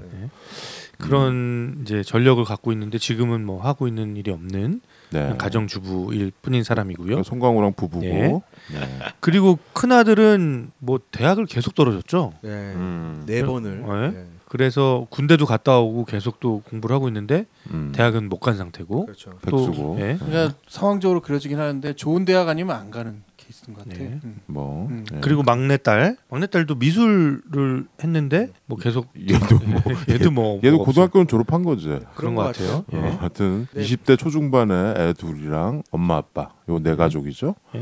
네. 그래서 집 앞에 이렇게 반지하에 사는데 반지야. 이렇게 세상을 이렇게 보는 창이 이렇게 있어요. 그렇죠. 네. 온 가족이 이렇게 앉아 있는 그 안방에서 보이는 창이 있는데 그 창 앞에서 사람들이 늘 소변을 보는 예, 술 취한 사람들이 와서 소변을 보는 그런 집에서 네. 살고 있는 거죠. 피자 박스 접고 네. 와이파이 뭐 남의 거 훔쳐 쓰고 네. 막 이러는 집이에요. 그건 예고편에 나오는 거죠. 네. 근데 그 큰아들에게는 민혁이라는 친구가 있는데 그렇죠. 예, 민혁이라는 친구가 박서준 네. 오토바이를 타고 나타납니다. 네. 그리고 수석을 하나 들고 오지 수석. 할아버지가 이거 갖다 주라고 산수경석이라고. 네. 그게 약간 복선이에요. 그 네. 수석이. 네. 그 수석을 딱 갖다 주면서 이제 둘이서 소주를 한잔 하죠. 네. 밖에 나가서. 근데 내가 지금 과외를 하나 하고 있는데 아주 부잣집에서. 그렇죠. 예. 네.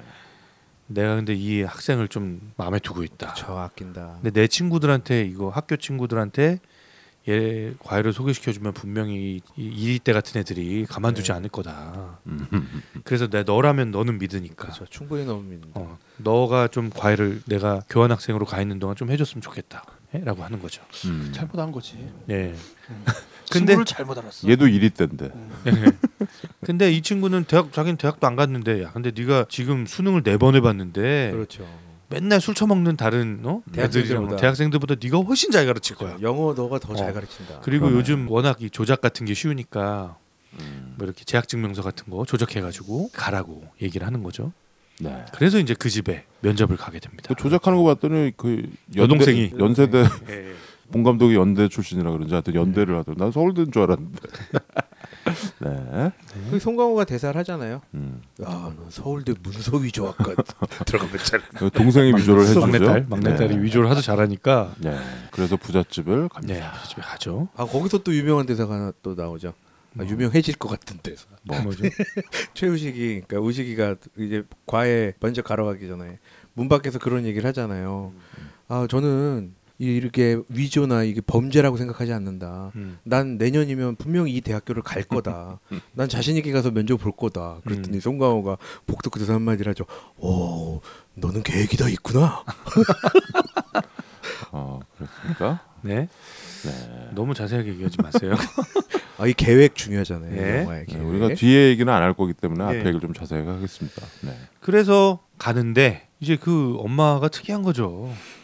조효정이. 그렇죠. 예. 그 만화님. 예. 네. 네, 네가 하는 거 네. 그 이전에 민혁 선생님한테 되게 이렇게 애정이 있었던 거예요. 마음에 들어했고. 근데 이제 소개로 오긴 왔는데 이제 얘가 정말 잘하는지 안 하는지 내가 좀 직접 보고 싶다. 뭐 이런 장면이 있고요. 수업 참관을 하겠다. 네. 뭐 이러면서 수업 참관을 하는데 마음에 쏙 들었던 거죠. 네. 근데 그 집에도 누나와 동생이 네. 애 둘이 있는 부잣집이죠. 네. 네.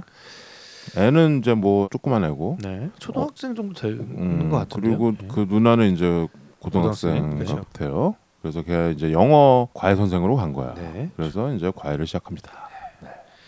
근데 이제 둘째가 무슨 그림 같은 걸 그린 게 이게 벽에 붙어 있는데 예, 그 꼬마애가 엄마랑 이제 뭐 그런 얘기를 하다가 그림이 남다른데 뭐 미술 선생님이 뭐 있는데 뭐 얘기하니까 갑자기 머릿속에 뭐가 하나 싹 스쳐간 거죠. 그렇죠. 아, 내 동생을 여기에 취업시킬 수 있겠다. 예. 그래서 동생을 뭐 시카고에서 무슨, 뭐 공부하다 온 뭐 일리노이에서 일리노이 공부한, 일리노이 뭐 굉장한 뭐 미술 천재가 있는데 네. 한번 제가 아는 애 뭐 누구 동생인가 뭐 하면서 소개를 하죠. 네. 근데 또 그 동생이 와서 그 엄마를 또 구워 삼는 거죠. 그거 걔네 둘이서 초인종 앞에서 독도는 우리 땅 가사에 맞춰가지고 뭐 이렇게 외우는 거 있죠. 이렇게 외우는 거 있잖아. 그렇죠. 뭐 아는 사람 뭐 아니요 시카고 외동딸 일리노이 뭐 이렇게 외삼촌 뭐 나는 뭐 네 사촌 뭐 무슨 그러면서 부르면서 들어가요.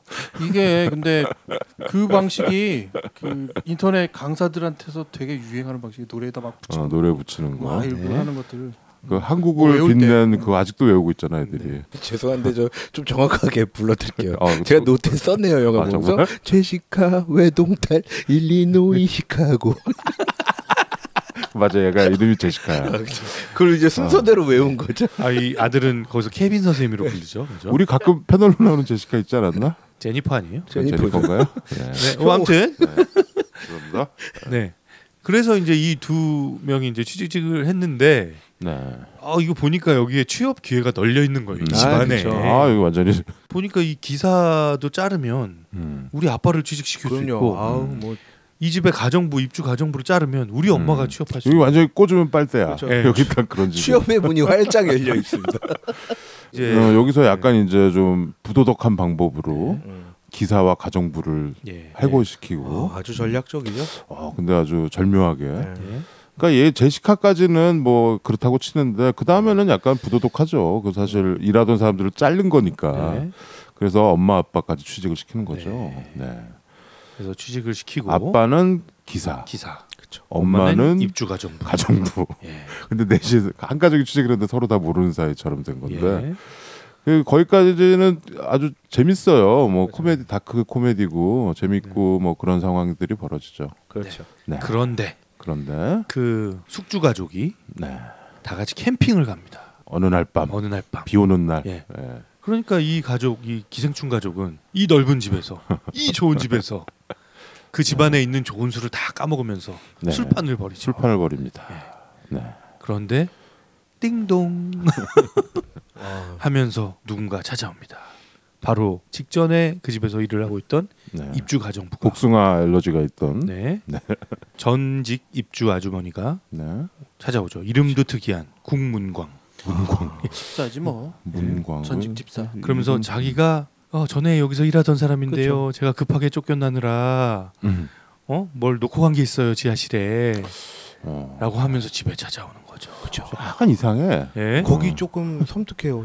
그래서 무서운 이거 기운이 문을 있어. 열어줘야 되나 말아야 되나 하다가 뭐 빨리 가져가라고 하지라고 하면서 문을 열어줍니다. 네.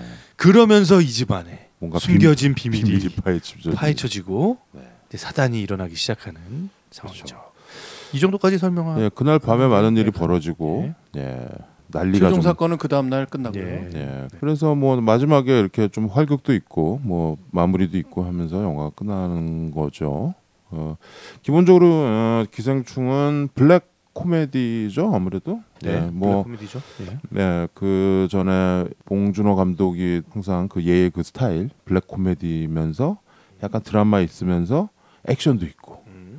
이게 또 좀 뭐 활극이 좀 벌어지다가 또 약간 페이소스를 자아내는. 뭐 항상 그런 거가 좀 있었던 것 같아요. 아까 최 과장이 얘기했듯이 약간 설국열차만 약간 헐리우드 문법을 좀 따른 것 같고 나머지 영화들은 봉준호 감독의 좀 스타일이었던 것 같아요. 옥자마저도 전체적으로 그런 느낌인데 어땠어요? 그 이번에 황금종려상 받고 그 뉴스 보고 다들 기대를 하고 봤을 거 아니에요. 어땠어요? 그 기대가 어떻게 충족이 됐나요? 나는 좀 뭐랄까 약간 예상했던 바에 그게 펼쳐지긴 했으나 이게 뭐 어떤 스케일이 큰 아니면 또 미장센이 아주 좋은 뭐 아니면은 촬영이 엄청난 뭐 이런 거는 아니었지만 봉준호 스타일에 좀 뭔가 좀 더 진일보했다 이런 느낌이 있었습니다. 그래서 뭐 이 황금종려상을 타기에 전혀 부족함이 없는 영화였고요. 우리가 이렇게 우리식으로 우리의 코미디가 아니면 또 우리의 어떤 이 코드가 좀 세계적으로도 먹히는구나 뭐 이런 느낌이 있어가지고 약간 국뽕에 약간 좀 버프를 받은 듯한 느낌까지 있어서 저는 뭐 되게 술은 좀 많이 먹고 좀 피곤했지만 즐거운 마음으로 극장을 나왔습니다. 보고 나서 어땠어요? 저는 그 봉준호 영화에 우리가 익숙하잖아요. 네. 한국 사람들은 많이 봤고 얼추 다 봤고. 그렇죠. 그래서 그 느낌을 너무 잘 알기 때문에 이 영화도 그냥 별다를 게 없다라는 생각을 할 수도 있어요. 근데 이 영화 자체로만 보면 저는 굉장히 완성도가 높게 아주 잘 짜여진 각본으로 아주 훌륭하게 저는 만든 영화라고 생각을 하고요. 그래서 그러니까 봉준호를 잘 아는 사람이 봐도 굉장히 즐겁게 볼 수 있고 봉준호를 잘 모르는 사람이 봤으면 굉장히 더 이렇게 충격적으로 봤을 것 같다 라는 생각을 하면서 봤어요. 저는 솔직히 말씀드리면 아마 무용보에서 극장 가다로 하지 않았다면 나는 극장에는 안 갔을 거예요. 왜냐하면 특별히 그렇다고 해서 내가 극장 가서 봐야 할 이유가 없다고 생각하는 주의거든요. 나는. 그게 상을 받아서 극장을 가야 하는 정도라면 글쎄라는 거죠. 근데 봉준호 감독의 영화는 사실 괴물을 막 사람들이 얘기할 때는 저건 극장에 가서 봐야겠구나 라는 생각이 들었어요. 오히려 마지막 이 영화 이전에 옥자는 왜 극장에서 안 하지? 라는 생각도 들었어요. 근데 이 영화는 극장에 가서 볼 영화는 아니다. 난 개인적으로는 그렇게 판단하고 나중에 VOD로 풀리면 그때는 보겠죠. 어떤 시각적인 그런 것 때문에 그런 거죠. 그렇죠. 그러니까 그런 어떤 스펙타클한 이런 부분은 아니기 때문에 그래서 꼭 봐야 되라는 나의 선입견이 있었어요. 이게 이제 선입견이겠죠 분명히. 그리고 오늘 극장에 가서 딱 앉았는데 또 이게 제가 또 일이 많이 바쁘다 보니까 이렇게 개인사도 막 겹쳐서 이걸 보는 게 이제 좀 나한테는 시간이 촉박한 거야. 마지막에 방금 보고 왔으니까 촉박하게 뭘 보는 거에 대한 짜증이 약간 났어요. 이런 것이 겹쳐서 이 영화를 약간 삐딱한 시각으로 시작을 해서 본 게 맞긴 해요. 근데 재밌는 현상은 뭐냐면 내 옆자리에는 15, 16 오른쪽 옆자리에는 15, 16 남자애 둘이 앉았고요. 중학교에서 고등학교 1학년 그 정도 되는 남자 둘이 앉았고 내 왼쪽에는 한 50대 후반 내지는 60대 초반 되는 남녀 어르신이 앉았어요. 나는 그 중간에서 본 거야. 그러니까 신경이 자꾸 쓰이는 거는 오른쪽 왼쪽의 반응이 달라. 그래요? 반응이 달랐어요. 그 어떤 장면인지 이제 막 얘기해 줄게요. 근데 이걸 보느라고 사실은 영화를 제대로 이렇게 완벽하게 집중을 못한 것 같은 느낌도 들어서 사실 다 봤나? 제대로 봤나? 이런 부분이 있어요. 근데 결론으로 얘기하자면 이 영화를 그러니까 1000만이 넘어가려면 어떤 현상이 있어야 되냐면 그 영화를 보고 누군가라서 또 봐야 돼. 2번 내지 3번 막 보는 매니아층이 확 보길 해야 1000만이 넘어가요. 근데 이 영화는 2번, 3번까지 보는 사람들이 많을까? 라는 부분에 의문이 생겨진 거지. 극장까지 찾아가서 물론 VOD는 또 보겠죠. 근데 극장까지 찾아가서 2번, 3번 보는 사람이 많이 있을까? 그렇지는 않을 것 같다는 생각이 조금 든 거야. 다만 이제 국뽕이건 어쨌건 간에 매표소 앞에 있었던 많은 사람들은 또 내 뒤에도 그렇고 내 앞에도 그렇고 엄마가 아들과 함께 온 사람도 있고 아빠가 딸과 함께 온 사람도 있고 그러니까 정말 다양한 층이 극장을 가득 메우고 있었어요. 오늘 토요일이라 그렇지. 그렇죠. 그래서 이런 현상도 참 드물다. 옛날에 이제 괴물 같은 경우를 내가 2번 가서 봤지만 2번 볼 동안에 어르신들이 이렇게 많았던 기억은 없어 또. 근데 여기는 아예 가족들이 엄마가 이 영화를 보여줘야 하겠다라고 결정을 하고 아이들은 또 아기들끼리 이거 영화를 봐야겠다고 생각하는 경우가 이 영화였어요. 그래서 영화 자체에 대한 것보다는 이 현상에 대한 부분이 더 커서 이건 뭐지? 이렇게 보면 부분이 생겼던 영화예요. 저는 영화 너무 좋았고 혼자 봤어? 네, 혼자 봤고. 우리 넷 다 혼자 본 거야 그러면? 그렇죠. 야 대단한데.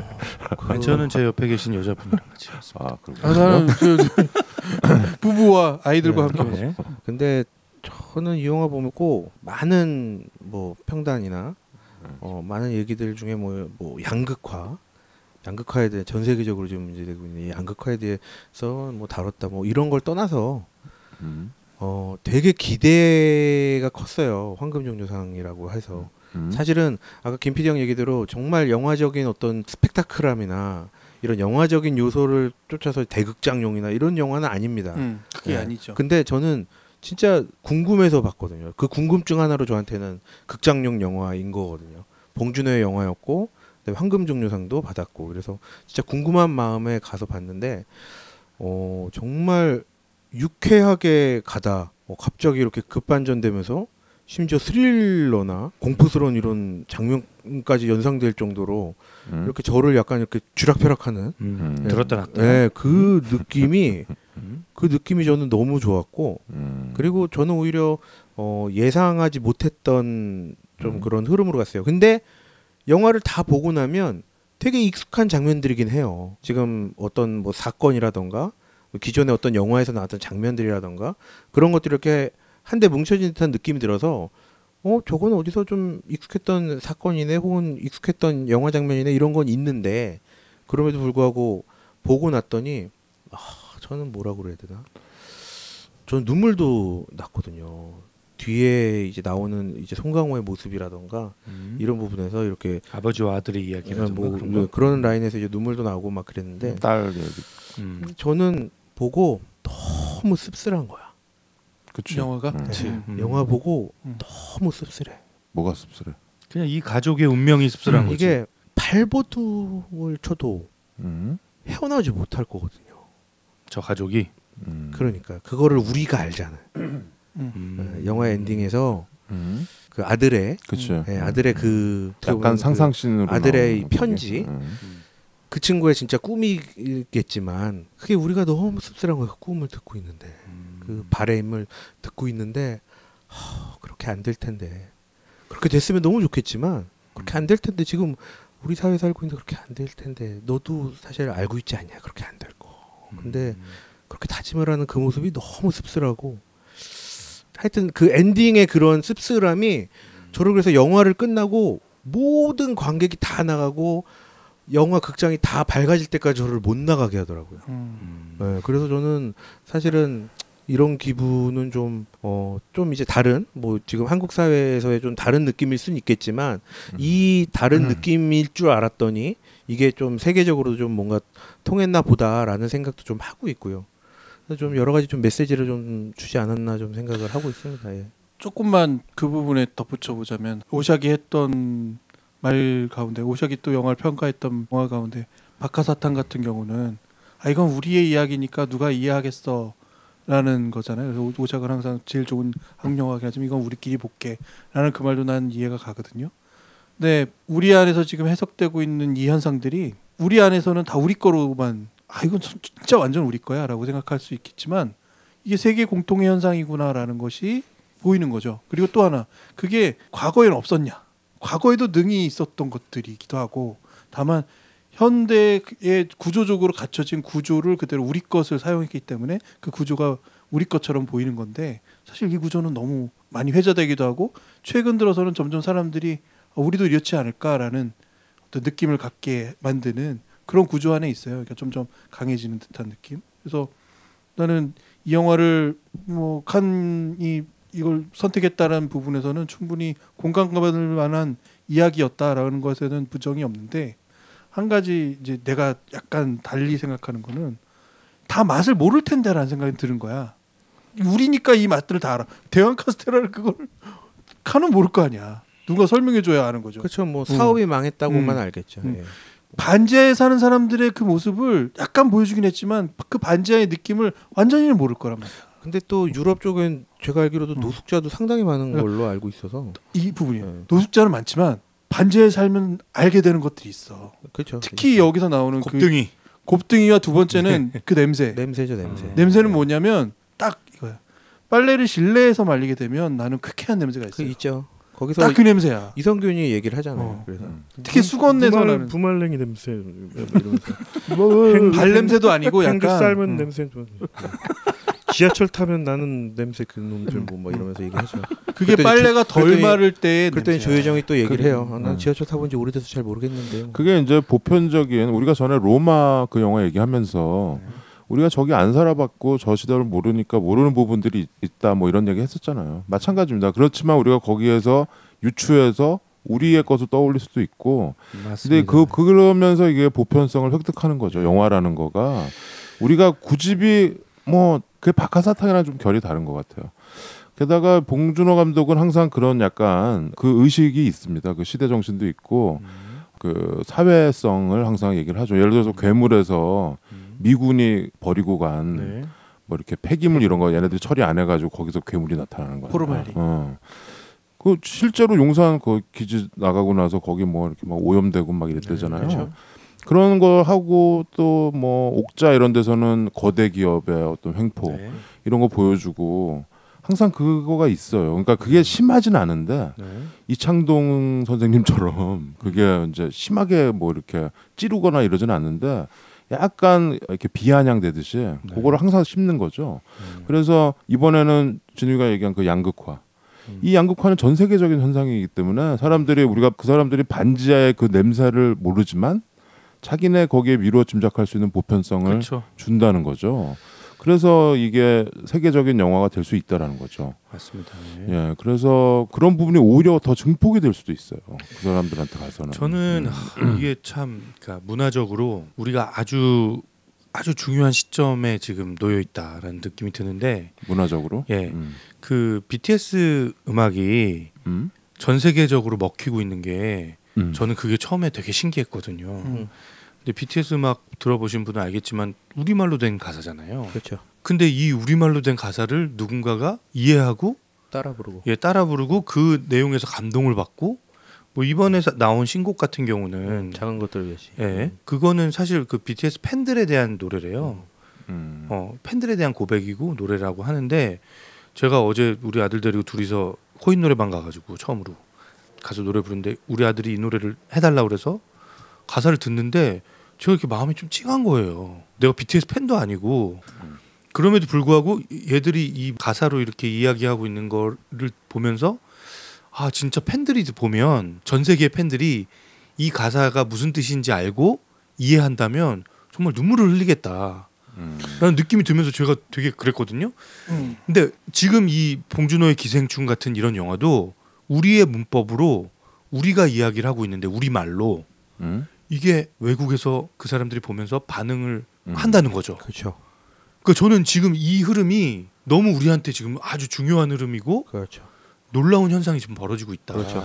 라는 생각이 들고. 가지는 방금 이제 BTS 얘기를 했으니까 BTS의 이 현상이 무엇인지를 미국에 있는 라디오 방송에서 그 라디오 DJ들이 막 이런저런 얘기를 하면서 했던 게 있어요. 그 라디오 그 음악 방송이었 특히 또.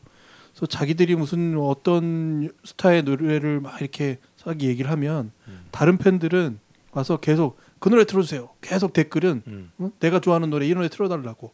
혹은 뭐 안 좋게 얘기하면 막 쌍욕하고 나간다는 거야.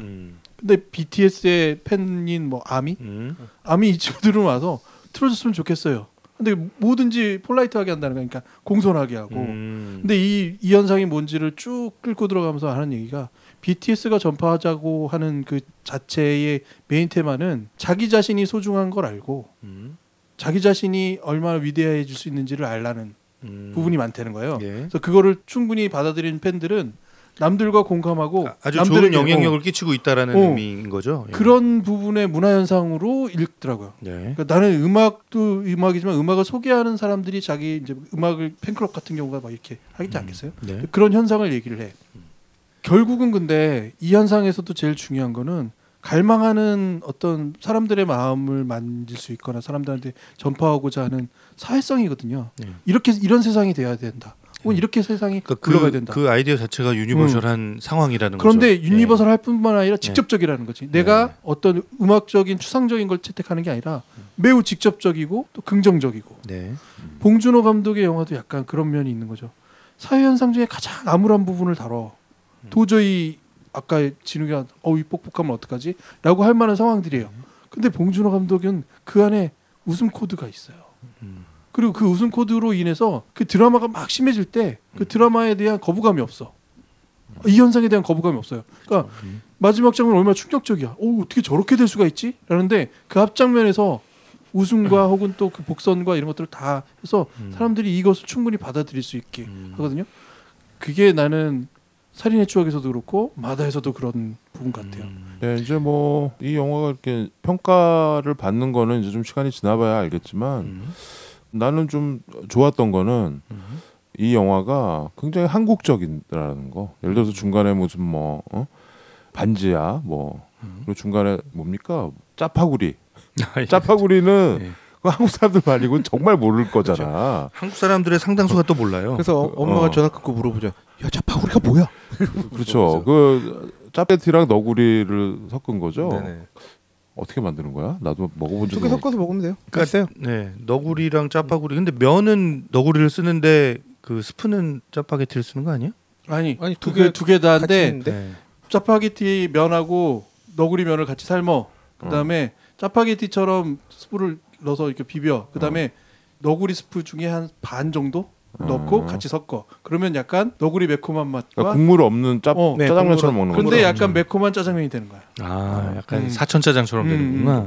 사천 짜장면하고는 좀 달라. 근데 그래요? 하여튼 라면인데 약간 그 너구리의 매운 맛과 짜파게티가 그게 섞여서 만드는 거지. 예, 뭐 그런 되게 한국적인 거지만 하지만 사람들이 예를 들어서 저기 뭐 유럽의 무슨 프랑스 사람이 그걸 보고서 짜파구리는 모르지만 그거를 해달라 그래가지고 그거를 이렇게 차려놓고 면을 먹으면서 보는 그 시질감은 있을 거란 말이지. 네.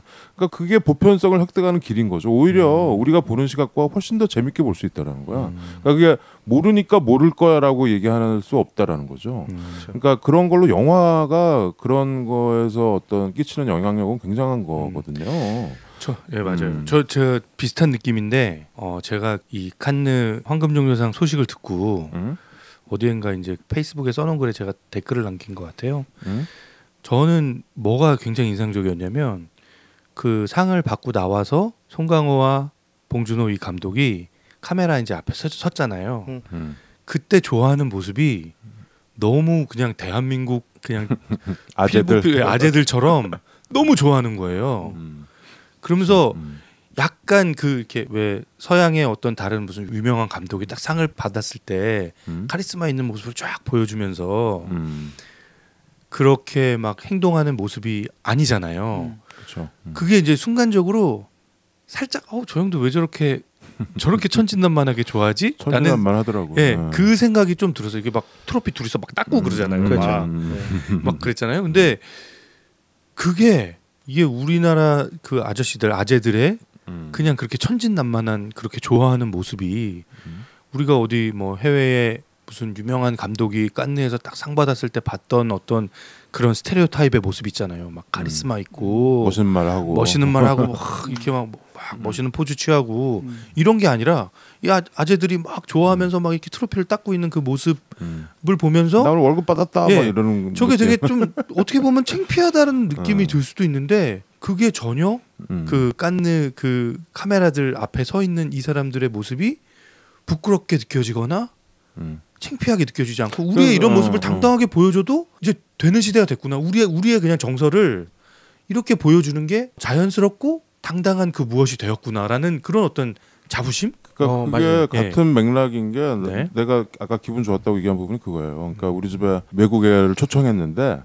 오늘 미국애가 오니까 뭐 청소도 하고 뭐 되게 한국적인 음식을 보여주고 아니면 또 걔 입맛에 맞을지 모르니까 뭐 이게 아니고 옛날에 우리 아버지가 한번 공항에서 어떤 미국 세계 여행하는 애를 한번 데려온 적 있어요. 공항에서 만나가지고 출장 갔다 돌아오시는 길에 내가 얘기한 적 있나? 한번 있어요. 우리 집에 그냥 먹는 거를 먹은 거야. 젓갈이랑 생선이랑 뭐 이런 걸 먹는데 그런 걸 내가 이렇게 한 자리에 그냥 앉아서 같이 먹는 거야. 그럼 먹으면서 재밌게 이렇게 얘기하고 갔는데 약간 그런 느낌. 그러니까 우리가 뭐 굳이 뭐 이렇게 영화 멋있게 찍고 멋있는 장면 만들고 멋있는 대사 넣고 이게 한 게 아니고 그냥 우리가 먹는 밥이야 이게. 우리가 먹는 밥, 우리가 노는 놀이. 이거를 서양 애들한테도 이제는 공유가 된다라는 거죠. 그러니까 지금 우리가 계속 지금 여태까지 얘기한 거가 이 맥락인 것 같아요. 이제는 굳이 뭐 이렇게 뭐 영화제 용으로 뭘 이렇게 하고 이러지 않아도 된다. 이제는 좀 우리가 그 정도 되지 않았냐. 그러니까 이게 우리 안에 굉장히 단단한 자부심, 자신감이 생기는 거죠. 이걸 국뽕이라고 공격을 하면 뭐 할 수 없는데 이런 시대를 우리가 다이나믹하게 지금 겪고 있는 거라는 거죠. 지금 우리 당장 내일 새벽에 챔피언스리그 승에 손흥민이 선세이셔널 우리 왜 또 글로 가? 그거 하지 마. 큰일해라. 그러니까 제발 나와라 좀. 그러니까 이런 거 있잖아요. 막 유현진이 지금 뭐 어쩌면 싸이 영상 받을지도 모르잖아요. 그렇죠. 8승했고. 그러니까 우리의 상품들이 대한민국 이 메이드 인 코리아가 그냥 이렇게 탁 내놨을 때 세계적으로 사람들이 열광할 수 있는 그 무엇인가가 되고 있다라는 사실. 그게 저는 너무 이게 단순한 국뽕 이걸 넘어서 왼손 매덕스래잖아 지금 현지에서. 자, 한 가지만요. 몇 덕스 받았냐고. 그러니까 이게 이 부분이 있어요. 내가 옛날에 어떤 기업 회장님이 하는 얘기 중에 예전에는 무슨 국가 무슨 뭐 경쟁력 같은 거 평가해가지고 세계 1위 무슨 선정되고 그러면 막 난리를 냈다는 거야. 막 여기저기 막 언론사에 보내고 막 했대요. 근데 그게 어느 정도 그러니까 그게 그 정도에서 그 뭐 한 1년에 하면 2-3번 받기 시작하니까. 혹은 뭐 1년에 받는 숫자가 자꾸 늘어나니까 그쵸. 별게 아니라는 거지. 무덤덤해진다. 이거죠. 무덤덤해질 뿐만 아니라 별거 아닌 거야. 우리도 진짜. 이제 어느 순간 깐내서 상 받는 게 별게 아닌 것처럼 그러니까, 느껴지는 순간이 올 수도 있어요. 아우 그러면 좋겠네. 하여튼 그게 순간이 올 수도 있어요가 아니라 네. 아직은 아닌 거야. 그게 네. 우리가 약간 특별하게 느끼는 이 자체가 네. 아직 열등감에서 그치. 벗어나고 있는 LPGA 순간이지. 처음 우승했을 때 박세리가 처음 우승했을 때 이제 그 감동이 없잖아요. 그렇죠.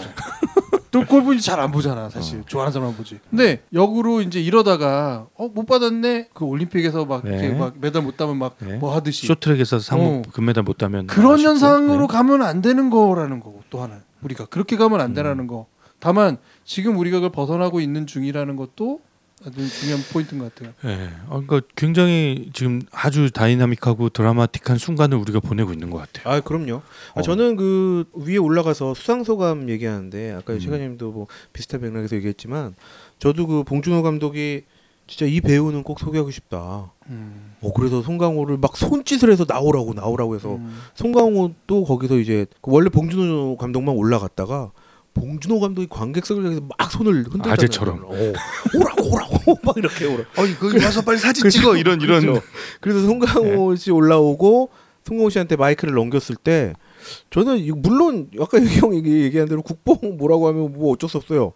저도 송강호 씨가 거기 마이크에 대고 대한민국의 배우들 얘기하면서 자기를 가르쳐주고 자기가 정말 존경하는 대한민국의 배우들에게 감사함을 표한다. 이런 멘트 하나도 저는 너무 뿌듯하고 너무 자랑스러웠거든요, 사실. 그래서 더욱 또 좀 시상식 또한 되게 감동적으로 좀 남았던 그런 순간인 것 같고 인터뷰에서도 재밌었던 게 이런 감독님과 일을 하게 된 거, 송강호 씨가 이런 감독 17년간 이렇게 만나고 일을 하게 된 거, 이거는 행운을 넘어서 이건 복이라고 생각합니다 하거든요.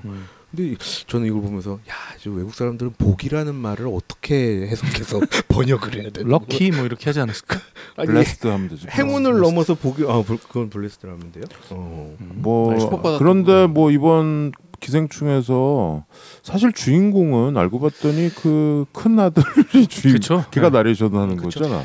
저는 이번에 최우식이라는 최우식. 배우를 완전 재발견. 이 배우 저번에 마녀에서 가장 거기 최근작에. 마녀 그 친구 그 라이벌로 나오죠. 마녀를 못 봤네요. 근데 좀 존재감 없었는데 너무 말로 아니에요. 저는 최우식이란 배우를 옥자에서 나왔어? 네, 옥자에서 트럭 운전수로 나오잖아요. 거기서도 약간 뭔가 봤거든요.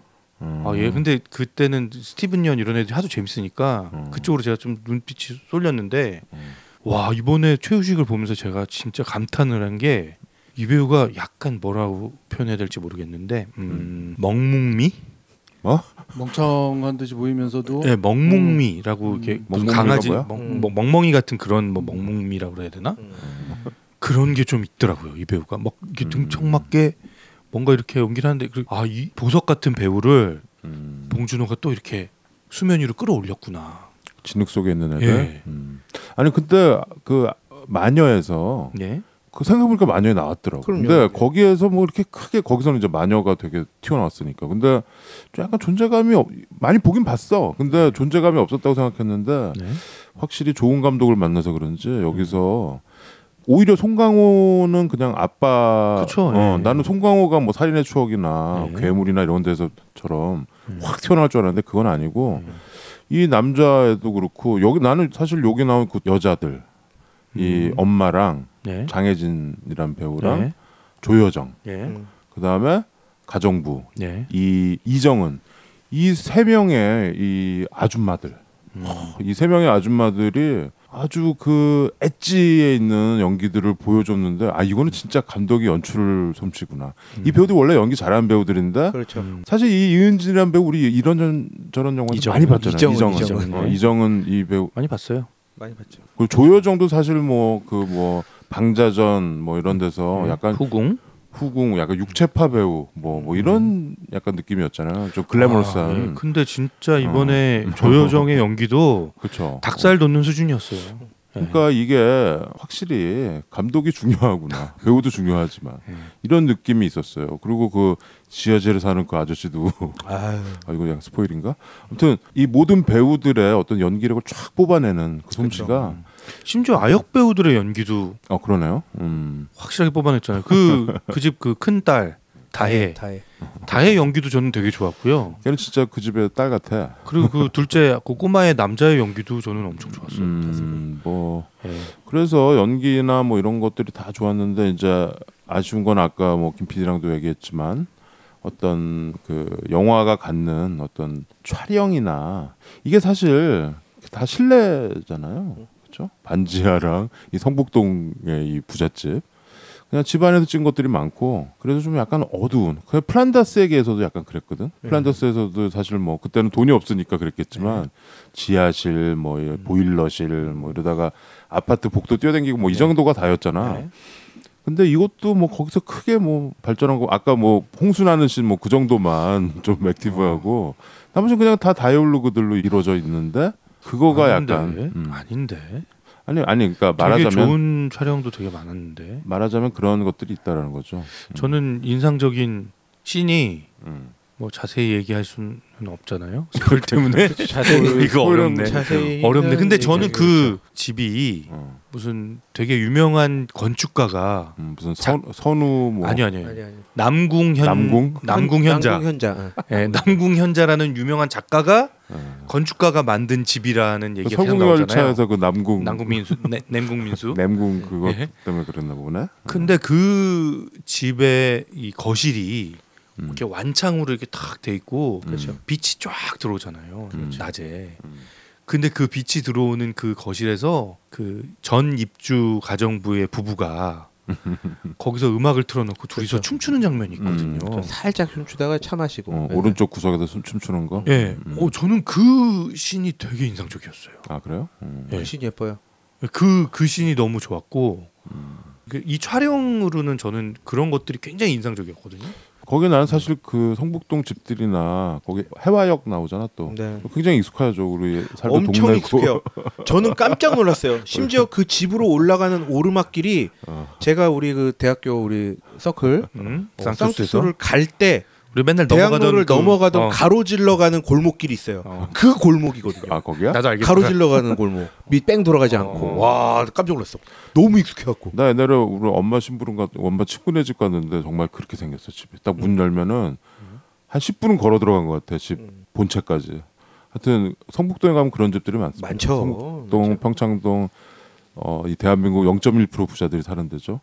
그런 그 양극화에 대한 그래서 나는 그 여러 가지 영화들이 생각이 나더라고 보면서. 그러니까 이게 오마주인지 이 본 감독이 김기영 감독을 이렇게 존경한다면서요. 이번에 인터뷰에서 얘기하더라고. 네네. 그러니까 그 하녀라는 영화가 생각이 나더라고. 하녀. 그 부잣집에 취직한 하녀의 얘기. 그러니까 그 옛날에 그 태양은 가득히 이번에 무슨 뭐 당의 어떤 그 사람이 뭐 알랑드롱 얘기하면서 태양은 가득히 얘기하고 몇 단 논법으로 태양은 가득히도 그런 거잖아요. 그 어떤 부자가 되고 싶어 이렇게 개혁을 미스터 리플리로 리메이크했죠.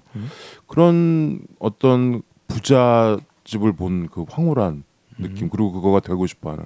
근데 여기 이 가족은 본 감독이 한 번 더 트위스트를 한 거죠.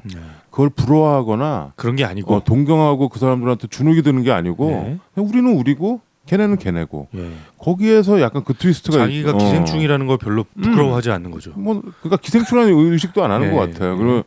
그냥 여기서 살면 되지 뭐 이렇게. 그쵸. 근데 사실 현실은 안 그렇잖아요. 그러니까 그거가 어떤 감독의 트위스트가 있었던. 저도 근데 보면서 이제 이게 좀 현실적으로 좀 떨어진다. 현실성이 좀 떨어진다고 느껴지는 점이 저는 그 점이었어요. 진짜? 네. 나는 오히려 그 부분은 정말 현실적인 것 같은데 왜 그런지를 조금만 설명하면 일단 자포자기 상태가 길어지면서 말하자면 뭐가 안고 없는 사람들이요 뭐가 생기기 시작하면 그 욕구가 조절이 안 돼. 그러니까 이 가족은 제어가 할 수 있는 제어 장치가 없어. 지금 현재 없는 상태다. 없는 상태예요. 그래서 어떻게 보면 이건 조심해야지. 혹시라도 무슨 일 생기면 캠핑하다 돌아올 수도 있잖아. 그렇죠. 이런 생각이 없는 거야. 그 하루가 중요한 거야 그냥. 그 하루 동안 그 모든 수를 다 저는 계속 그 생각을 했거든요. 이게 캠핑 가도 지금 비가 오는데 상식적인 수준에서 그 제어 장치가 없어요. 돌아올 가능성이 왜냐하면 이 사람들한테는 그런 순간이 없었거든. 그러니까 이게 딱 닥치기 시작하면 지금 안 하면 못 한다라는 것밖에 없어요. 그러니까 돈이 생기면 다 써버리는 이유. 아주 정말 빈곤한 사람들이 돈을 많이 주잖아요. 그럼 그 돈을 저축하는 개념이 발생하기가 시간이 걸려. 무조건 써버려. 근데 뭐 영화 스토리상 뭐 이렇게 공격을 하자면은 여러 가지 뭐 그런 건 있죠. 제가 현실과 다르다고 생각했던 점은 그 점이 아니고요. 보통은 우리가 경험상 돈이 진짜 많은 사람을 만났을 때 그 기에 약간 눌리기 마련이거든요. 그러니까 돈이 없으면. 내가 더 한 가지만 더. 네. 그러니까 뭐냐면 이 아들부터 시작하잖아요. 네. 아들이 시작하는데 이 사람들이 빈틈을 보이는 거야. 특히 엄마가 굉장히 착하고 여리고 자녀 교육에 굉장히 이렇게 뭔가 근데 목을 메고 이런 있는 거야. 상황. 이 사람들도 상류 사회에 계속 있어서 이런 사람들이 아니고 엄마가 특히 약간 잘난 척하는 부분을 약간 엘레강스하게 숨기는 이런 거 있잖아요. 자기는 되게 잘난 척해. 그쵸, 근데 살짝 가려. 사람들 예의 내보낼 바른 때도 거 같고. 사람들 내보낼 때 이 사람들이 취하는 태도 있잖아요. 예의 바른 거. 그리고 특히 어떤 사람을 대할 때 그냥 처음이니까 뭔가 자기가 테스트를 해보겠다고 올라와 보지만 그걸 판단할 능력조차 없어. 이 사람이 정말 어떤 정말 능력을 갖고 강사인지 있는지 그게 아닌지. 없어요. 그냥 그래서 오히려 그 틈을 보고 달려든 거지. 달려들었는데 다 통해. 그래 제정체 망가져 버리는 거야. 그렇기도 하고 또 그 다의 엄마 조여정은 과외를 할 때 그 대사가 있어요. 그러니까 그 최우식 면접 볼 때 박서준이 기존에 봤었잖아요. 일단 뭐 공부의 어떤 그리고 성적의 실력과는 상관없이 뭐 다혜도 좋아했고요. 이거 우리 사실 일반적인 엄마와 사실 비슷한 모습이거든요. 애가 좋아하면 그냥 시킬 수밖에 없는. 근데 거기서 이제 올라가서 면접 보는 장면에서도 최우식이 수능은 기세라고 네, 하면서 진짜 타고난 어떤 과외 선생님 같은 시험은 기세야. 더 한 가지만 더 얘기하자면 이 사람들이 뭔가 평상시에 정상적인 방법으로 면접을 봐서 된 경우가 별로 없는 거야. 정상적인 루트가 안 통하는 사람들에게 발달하는 거는 비정상적으로 저 사람들의 심리를 어떻게 건드려야 하는지를 계속 연구하게 돼 있고 연구를 하다 되니까 통한 거야. 그런 면에서 나는 작년 황금 종려상을 탔던 어느 가족이 많이 생각이 났어요. 왜냐면 거기서도 가족의 얘기인데 그 영화 뭐 안 보신 분들이 많을 텐데 거기는 진짜 가족도 아니야. 그러니까 뭐 그냥 어쩌다 같이 노숙자들끼리 그렇죠. 모여 사는 가족이 된 건데 서로 아끼고 그래. 그런데 거기서 되게 막 불우하고 막 없이 사는데 그거에 대해서 쪽팔려 하거나 어디 가서 그러지 않아. 그냥 당연히 슈퍼 같아서 뭐 훔쳐오고 뭐 이렇게 사는 거야. 그렇게 잘. 어떤 그런 면에서 작가가 얘기하고 싶어하는 감독이 얘기하고 싶어하는 메시지가 있는 것 같아요. 이 가족도 마찬가지거든. 그래서 아까 얘기한 하녀나 태양은 가득히 미스터 리플리 같은 그런 거랑은 좀 다른. 우리가 작년에 봤던 버닝도 마찬가지예요. 네. 거기서 스티븐 연 만나가지고 유아인이 막 되게 주눅들어 하잖아. 그게 어쩌면 더 현실적인데 여기선 영화적인 기법으로 오히려 얘네들을 구김살 없이 표현한 거야. 그러니까 구김살 없이 쫙 표현하니까 우리가 약간 영화적인 약간의 판타지에 빠지면서 이상한 공감을 하게 되는 거죠. 그게 영화에 되게 어떻게 보면 난 숨기는 것 같아요. 그래서 이 감독이 얘기하고 싶었던 그 아까 얘기한 어떤 사회성, 그렇죠? 여기서는 어떤 양극화에 대한 그거를 적나라하게 풍자하고 있잖아.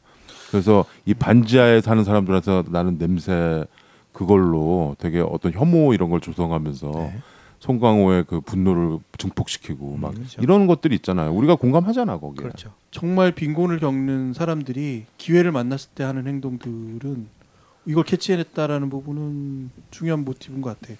특히 빚에 쪼들리던 사람들이 단돈 100만 원, 200만 원이라도 모으면 말하자면 좀 모아둘 것 같잖아요. 어디 한 구석에도 모아둘 것 같잖아요. 근데 이 가격 이게 금액이 넘어가잖아. 그럼 이 사람은 항상 이 빚을 갚을 가능성이 없어. 그러니까 내 돈 안에 있는 것을 은행에 넣기 시작하면 무조건 빼가는 거야. 그러니까 나한테 있는 돈이 항상 없어지는 거야. 들어오면 나가버리는 거야. 그러니까 들어오면 어차피 여기다 쓸 거 내가 쓰는 거야. 이런 건 너무 많이 봤어요. 아 그래요? 그러니까 그게 이제 개념이 망가지기 시작하면 쉽게 거기서 빠져나오기 어려워. 이 가족이 어떤 죄책감을 전혀 느끼지 않고 전혀 이렇게 너무 능수능란하게 이렇게 할 수 있는 게 그런 이제 기저가 있다라는 말씀이시죠. 말하자면 자기들이 겪었던 고통에서 벗어나기 시작했을 때 이게 이제 흔히 말하는 사람들이 자기 컨트롤을 잃어버리고 보편타당한 사람들과의 감정에서 멀어지는 부분이 아마 이런 걸 거예요. 근데 이런 현상들인데 그걸 캐치했어. 또 하나는 그 부분에 또 한 번의 시련을 주는 게 이제 홍수 장면이잖아요. 이 홍수 장면에서의 송광호의 눈빛이 그걸 얘기해줘요. 어차피 안 되는구나라는 걸 송강한테 주어지는 장면이 있어요. 나는 거의 박소담이 변기에 올라가서 담배 피우는 장면이 그것도 아, 그렇죠. 예. 너무 인상적이었어. 그 막 집안을 역류하는데 저는 그 변기 장면을 제가 겪었어요. 아, 정말? 역류하는 그 변기. 아, 그게 장면. 변기가 네. 그렇게 됩니까? 네, 물이 들어오면 그렇게 네, 돼요. 제가 예전에 살던 집이 아, 제 정말? 방만 따로 지하에 있었거든요. 그래서 제가 그 상황을 똑같이 겪은 적이 홍수는 있어요. 정말 그렇게 돼? 진짜 똥물이 그렇게 역류해요. 네, 진짜로. 그래서 왜 저 그러겠어? 난리가 한 번 난 적이 있어요. 왜 그러겠어? 그래서 제가 알아요. 그래서 아파트 아주- 사는구나. 아, 그 화장실도 그런 건 어떻게 보면 이제는 거의 그런 화장실 반지하 동네가 이제 많이 안 남았고 다 아파트가 됐기 때문에 많지는 않겠지만 그런 화장실을 살아본 사람만 알아요. 그렇죠. 그 또 한 단계 높은 위치도 높게 돼 있는 부분에 화장실. 화장실이 있는 거는 거기 살아본 사람들만 알아. 왜 저렇게 됐는지. 사실 그 정도 높이로 높였다고 해도 정화조와 높이 차이가 그렇게 많이 나지 않거든요. 그래서 역류를 바로 하는 겁니다. 그다음에 이제 나는 또 재밌던 장면이 그 중간에 충숙이 예, 충숙님. 충숙 씨가 네.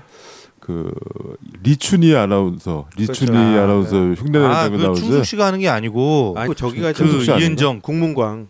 국문광 국문광 그 사람이 하죠. 자기 지하는 남편이. 아, 위대한 맞다, 실형님. 문광 씨게 네. 문광 씨. 그 배우가 그거를 하는데 그거는 그 뭐 무슨 아까 내가 뉴스에서 잠깐 봤는데 뭐 종북 개그 네, 뭐 종북 이러면서 개그라고 했죠. 그러면서 나오더라고요. 네, 종북 그러니까 나는 그게 약간 봉준호가 의식적으로 심은 것 같아요. 그러니까 그 블랙리스트에 올라가지고 그렇죠. 지난 정권 때 영화인들이 많은 시련을 겪었거든요. 근데 사실 봉준호 정도면은 이제 세계적인 감독이고 뭐 프랑스에서 훈장도 받고 막 이런 사람 아니야. 그러니까 뭐 잘 나갔으니까. 그런데 많은 사람들이 그 피해 허덕이는 거에 대한 약간의 좀 일가를 한 거가 아닐까. 왜냐하면 그렇게 하면 또 뭐라고 하는 사람들이 있거든. 그렇죠. 그러니까 그거를 좀 겨냥하고 그런 걸 넣은 것 같아요. 그래서 그거를 번역할 때 그거 그 에러가 있어가지고 뭐 어쩌고 아까 내가 뉴스에서 잠깐 봤어요. 그거를 자막 처리를 어떻게 할 것인가 그랬더니 북한에 뭐 어쩌고 그거 모르는 사람들 모르잖아 그거. 모르죠. 이제 그건 우리만 알 수 있죠. 그건 이제 사투리고 뭐 그런 거라서. 저는 또 재밌던 건 그 송강호 씨가 이제 기사 역할을 하면서 네, 그 뒤에 이성균을 태우고 이성균은 이건 테스트가 아니라고 얘기는 하지만 실제로 커피잔을 들고 커피가 쏟느냐 안 쏟느냐를 보면서 테스트를 하는 장면에서 그렇죠. 기사 시험 송강호 씨를 옆 모습으로 운전하는 모습을 딱 잡아주면서 송강호의 대사가 나옵니다. 38선 밑으로는 골목길까지 훤히 닿습니다. 전 택시 운전수가 생각이 나는 거예요. 네, 대사가 생각이 나고 그런 약간 뭐 오마주라면 오마주인 것 같은 장면들 그리고 또 하나 이게 비 오는 날 이제 숙주 가족이 캠핑을 떠난 상황에서의 이 기생충 가족들끼리 그 뒤엉킴 저는 그 괴물의 그 그러네. 체육관. 그 체육관 씬이 또 생각이 또 나고 이제 그런 부분들이 있어서 되게 반갑기도 했고요. 그 코너링 그게 네, 코너링은 완전히 그걸 찝은 거죠. 그 전에 그 뭡니까 그 아들 민정수석 네. 우병우. 그 코너링 아들 뭐 이런 그쵸. 얘기 있었잖아요. 네. 딱 그거를 찝었더라고요. 코너링이 그 뛰어난. 블랙리스트 감독답게 그런 또 디테일들이 있어요. 근데 약간. 그 코너링 대사에서는 관객들이 많이들 빵 터져요. 그렇죠. 네, 코너링 어쩌고저쩌고 하면서 커피 그래도 많이 들고서 빵 터지더라고요. 코너링이 좋은데요, 막 이러면서. 예, 뭐 하여튼 그런 디테일도 있습니다. 그러니까 여러분들이 이제 개봉한 지 사흘밖에 안 됐고 많이들 볼 것 같습니다. 지금 막 300만, 500만, 700만, 1000만 뭐 이렇게 예상들이 나왔는데 누구 말이 맞을지는 여러분들이 확인하시고 별점을 매기고 극장가다를 마무리를 하겠습니다. 좋은 영화는 찾아봐 광화문 잊지 아이커들을 위한 유익한 안내서 막무가내 신체 공격 영화 리스트업 무슨 영화를 보겠다고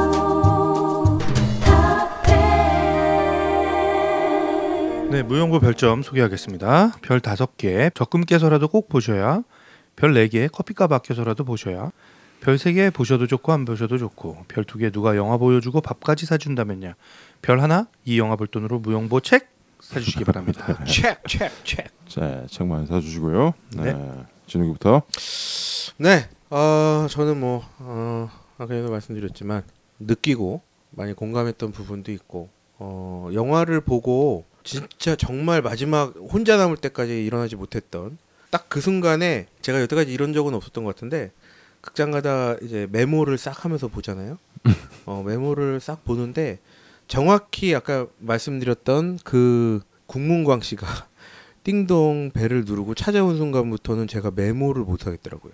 메모가 사실은 된 게 없습니다. 메모된 게 없는데 그때부터 빠져들었구만. 그 전까지는 그때 너무 한없이 빠져들잖아요. 뭐야 이거 왜 내려가 왜 뭐 어떻게 뭐가 나오려고 막 이렇게 되는 상황들인데 하여튼 뭐 거기서부터 이제 스릴러로 바뀌죠. 예. 그부터. 네. 저는 그 깊은 곳을 이렇게 같이 영화 따라 들어가면서 그리고 마지막에 이렇게 엔딩 크레딧 올라가면서 불이 켜지면서 딱 그 메모했던 거를 좀 말씀드리고 싶어요. 기대에 긴장하고 가벼움에 마음 놓다 묵직함에 씁쓸하네라는 말을 썼거든요. 시인이야. 예. 진짜 제가 시인 났어요. 시인 났습니다. 하여튼 뭐 저는 정말 기대감에 이제 들어갔고 생각보다 가벼움에 되게 유쾌하게 보다. 정말 마지막에 이렇게 묵직하면서 씁쓸한 기운이 남아서 저는 만약에 이 영화가 누구에게는 굉장히 희망적이었다면 최소한 저에게는 되게 씁쓸함을 남긴 영화였거든요. 그래도 봉준호 감독이 조금 씁쓸한 쪽으로 좀 저울을 좀 이쪽으로 블랙 코미디니까 좀, 그쪽으로 하지 않았을까 좀 생각이 들고 그 씁쓸함에 어떻게 보면 취했다거나 할까요? 그 씁쓸함 다시 한번 또 맛보고도 싶습니다. 네. 맛보고 싶고 저는 4.2점을 드리도록 하겠습니다. 네, 별 4개 하고 0.2. 네. 최 과장. 저는 오늘 일단 영화를 볼 때 저도 좀 적으려고 이렇게 노트를 가져갔었거든요. 근데 저 거의 못 적었어요. 그래요? 예, 보느라고. 그 보다가 나중에는 뭘 적긴 적어 그냥 봐 그냥 이러고 봤거든요. 진욱이처럼 보면서 이렇게 적어요. 그 연습을 해야 돼. 진욱이는 그러더라고. 지금 2줄 3줄이 겹쳐 있어. 깜깜한 데서 진욱이 막 적으면서 보더라고. 예, 저희가 이렇게 삽니다. 예.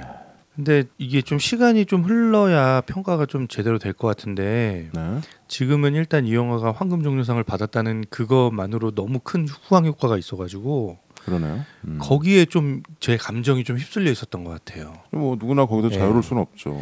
근데 제가 오늘 이제 여러분들 얘기하시는 걸 제가 많이 들었는데 들으면서 제가 좀 반성하게 된 게 있어요. 일단은 진욱이 얘기해서 제가 반성한 부분은 진욱이가 아까 막 되게 감정이 차올라서 얘기했던 부분 있잖아요. 그 부분 마지막. 네, 마지막 부분에서 저렇게 못할 텐데라는 얘기. 근데 저는 사실 그 생각을 못했거든요. 영화 보면서 그냥 그 영화 이야기 속에 빠져 있었을 뿐이지 이거를 우리 현실까지 이렇게 쭉 가져와서 이게 정말 아프게 느껴지거나 이런 느낌이 저는 좀 없었거든요. 근데 내가 왜 이렇게 그 부분에 대해서 무감각했지? 그냥 나도 이 사회 어느 순간 나도 모르게 그냥 기득권 속에 그냥 이렇게 파묻혀 있었던 거 아닌가? 라는 생각이 들면서 좀 반성이 됐어요. 그러니까 어쨌든 이런 반성이 들었던 것만큼 어떤 사람들에게는 이 영화가 그냥 단순한 씁쓸함을 넘어서 좀 통증처럼 느껴질 수도 있겠다라는 생각도 좀 들기도 했고요. 그리고 뭐 이게 어떻게 보면 되게 비참한 얘기죠. 뭐 소수의 숙주들에게 다수의 수많은 이 기생충들이 붙어서 살고 있다라는 어떤 이런 아이디어 자체가 어떻게 보면 굉장히 좀 참혹하고 슬픈 얘기잖아요. 근데 이거를 이런 무겁고 어떻게 보면 사람들을 분노하게도 할 수 있는 이런 주제를 뭐 하나의 엔터테인먼트 이렇게 그럴듯하게 이렇게 재밌게 깔끔하게 이렇게 포장해서 끌어낸다라는 거 그리고 이런 이야기를 할 수 있는 주제를 던져준다는 게 저는 이 영화의 미덕인 것 같고 예, 감독의 또 놀라운 연출력인 것도 같아요. 그래서 조금 더 시간이 흐르면서 제가 이 영화를 다시 한번 보거나 뭐 이러면서 좀 생각을 좀 해볼 부분인 것 같다 이런 생각을 했습니다. 저는 그래서 4.5점 드리겠습니다. 별 4개 반 4.5점이 나왔군요. PD. 그 괴물이나 혹은 옥자나 이런 부분에서의 우리가 공감할 수 있는 부분은 명확한 대치 상태거든요. 사실 그러니까 괴물에서의 가족들은 자기들이 겪고 있는 상황을 정부나 국가가 완전 모른 척한다. 그래서 소외된 가족이기 때문에 우리가 우리 스스로 해결해야 한다라는 부분이고 옥자 같은 경우도 거대 기업이 그렇게 하는 거에 도저히 막을 수가 없는 상황이 되니까 아이 하나가 그걸 극복해내는 부분인데 이 영화의 결은 약간 달라요. 극복해내는 데 있지 않거든요. 그러니까 어떤 부분을 좋게 만들려고 하는 부분이 아니라 이 현상 자체를 그대로 보여주는 데 있거든요. 그래서 방금 최 과장이 얘기한 것처럼 이 영화를 보게 되면 저 가족은 왜 저럴까 의문. 왜 저렇게 대비가 안 되지? 저렇게 머리 좋은데 왜 저걸 저렇게 수도 있을 것 같은데 왜 저러고 있지? 이 가족이 왜 이러지라는 그 기분보다는 제일 중요한 부분은 저 가족이 성공했으면 좋겠다라는 거예요. 그래? 첫 번째. 저 가족이 저 구조 안에서 성공해서 자기 돈도 좀 모으고 저 반지하는 좀 탈출했으면 좋겠다라는 게 난 그 첫 부분의 감상이거든. 그게 밉지가 않잖아요. 그러니까 밉지 않다라기보다는 어떤 부분이 있냐면 기회가 왔을 때 도와주고 싶잖아. 그리고 기회가 왔을 때 그 기회를 잡고 싶어하는 사람의 마음은 똑같은 거거든. 그러니까 그게 좋은 기회건 나쁜 기회건 자기가 하여튼 뭔가 할 수 있을 거라는 것에 대한 그게 일종의 희망 부분 같은 거기도 한데 없었던 기회를 생겼을 때 적극적으로 달려들어서 정말 저렇게 노력하는 사람들이 좋은 방향이건 나쁜 방향이건 달렸으면 좋겠다. 두 번째는 나도 그런 순간을 겪은 것 같다. 나는 자기 스스로 하기보다는 뭔가 돈 있고 힘 있는 사람의 힘의 영향력에 의해서 내가 하고자 하는 일들을 계획하거나 막 추진하거나 했던 순간이 많기 때문에 나도 충분히 저런 구조 안에 있는 것 같다. 이게 이제 이 영화의 두 부분인데 홍수 장면에서 너무 말하자면 공감했어? 공감도 될 뿐더러 그 반지하의 그 비극이 너무 솟아오는 거야. 그러니까 형 그 조금 이상이 있던 희망이 물에 잠겨버렸네. 그게 그 집안에 물이 차고 이런 것들은 당연히 예상되는 장면이잖아요. 근데 마지막에 이제 하늘에서 이렇게 쭉 가는 있죠. 편 장면이 있어. 그 집이 한두 집이 아닌 거야. 그럼요. 그 하여튼 반지하들은 다 똑같아. 미안한데 그게 왜 그렇게 나를 했냐면 나도 반지하에 살면서 홍수가 된 게 아니라 저 수도가 터져가지고 집에 물 찬 적이 있거든요. 반지하의 제왕. 그러면 이거 그때 정말 그 좌절감 같은 게 있죠. 그 좌절감도 있지만 심란한 거야. 뭐냐면 집안의 모든 것들이 물에 젖어 있어. 끄집어내야 돼. 하나하나를 내 손으로 해야 해. 다 치워야 해. 그리고 그것이 다 말랐는지 아닌지 뭐 이런 것들을 다시 다 해야 돼. 이 과정이요. 이렇게 겪어보면 정말 심란 그 자체인데 보는 순간 심란한 거지. 그것도 물이 나는 그냥 저 발목 정도만 찼지만 이 집은 끝났잖아. 완전히 잠겼잖아. 그래서 네가 요새 오피스텔 사는구나. 높이 살아요. 계속 높은 막 전기 오르고 막 전기 오르는 장면 나오잖아요. 전기 오른다라는 거는 거기 있었으면 죽었어 그냥. 거기 저기 사실은 되게 디테일인데 송강호는 이 상황이 너무 익숙한 거예요. 그래서 아들한테 창 문부터 닫아. 그리고 아들이 놀랬더니 전기 왔지 하고 다 알잖아. 모든 상황들을 다 알잖아. 그러니까 하여튼 물 차는데 저기 전기가 흐르고 있다? 죽어요. 죽어. 그냥 그거는 사실은 약화시킨 거야. 그냥 끝나버리는 상황. 두꺼비 집부터 내려야지. 전기 위험해요. 뭐 해운대에서도 봤잖아. 그러기 전에 이제 두꺼비 집이 내려가죠. 이렇게 말해서 합선이 돼서 떨어져 버리니까 불도 안 켜져. 깜깜한 상황일 텐데 여기는 좀 영화라서 이렇게 만들어 준 건데 그 장면이기도 하고요. 그러니까 이 영화는 이런 얘기를 하고 있구나. 특히 이제 그 다음 장면에서 이제 정말 잘 된 거지. 영화를 참 잘 만들었어. 처음에 되게 부정적으로 얘기하더니 갑자기 기다리고 그래서 기다리고 있어 지금. 저도 보라고 그러니까 심지가 없어. 처음 그 집에서 내려와서 얼마나 비 맞으면서 갈 때도 심란해. 근데 그 내려가는 길이 계속 내리막이야. 계단이고 아래로 끝도 없이 내려가는 그 부분은 그냥 상징적인 거예요. 내려가는 거야. 우리가 아등바등거리고 막 올라갔던 그 계단이 무너져서 이제 끝도 없이 내려가는 거예요. 내려갔는데 오히려 상황은 더 나빠져 있어. 이 부분. 이 영화에서 맛볼 부분은 사실 그거다.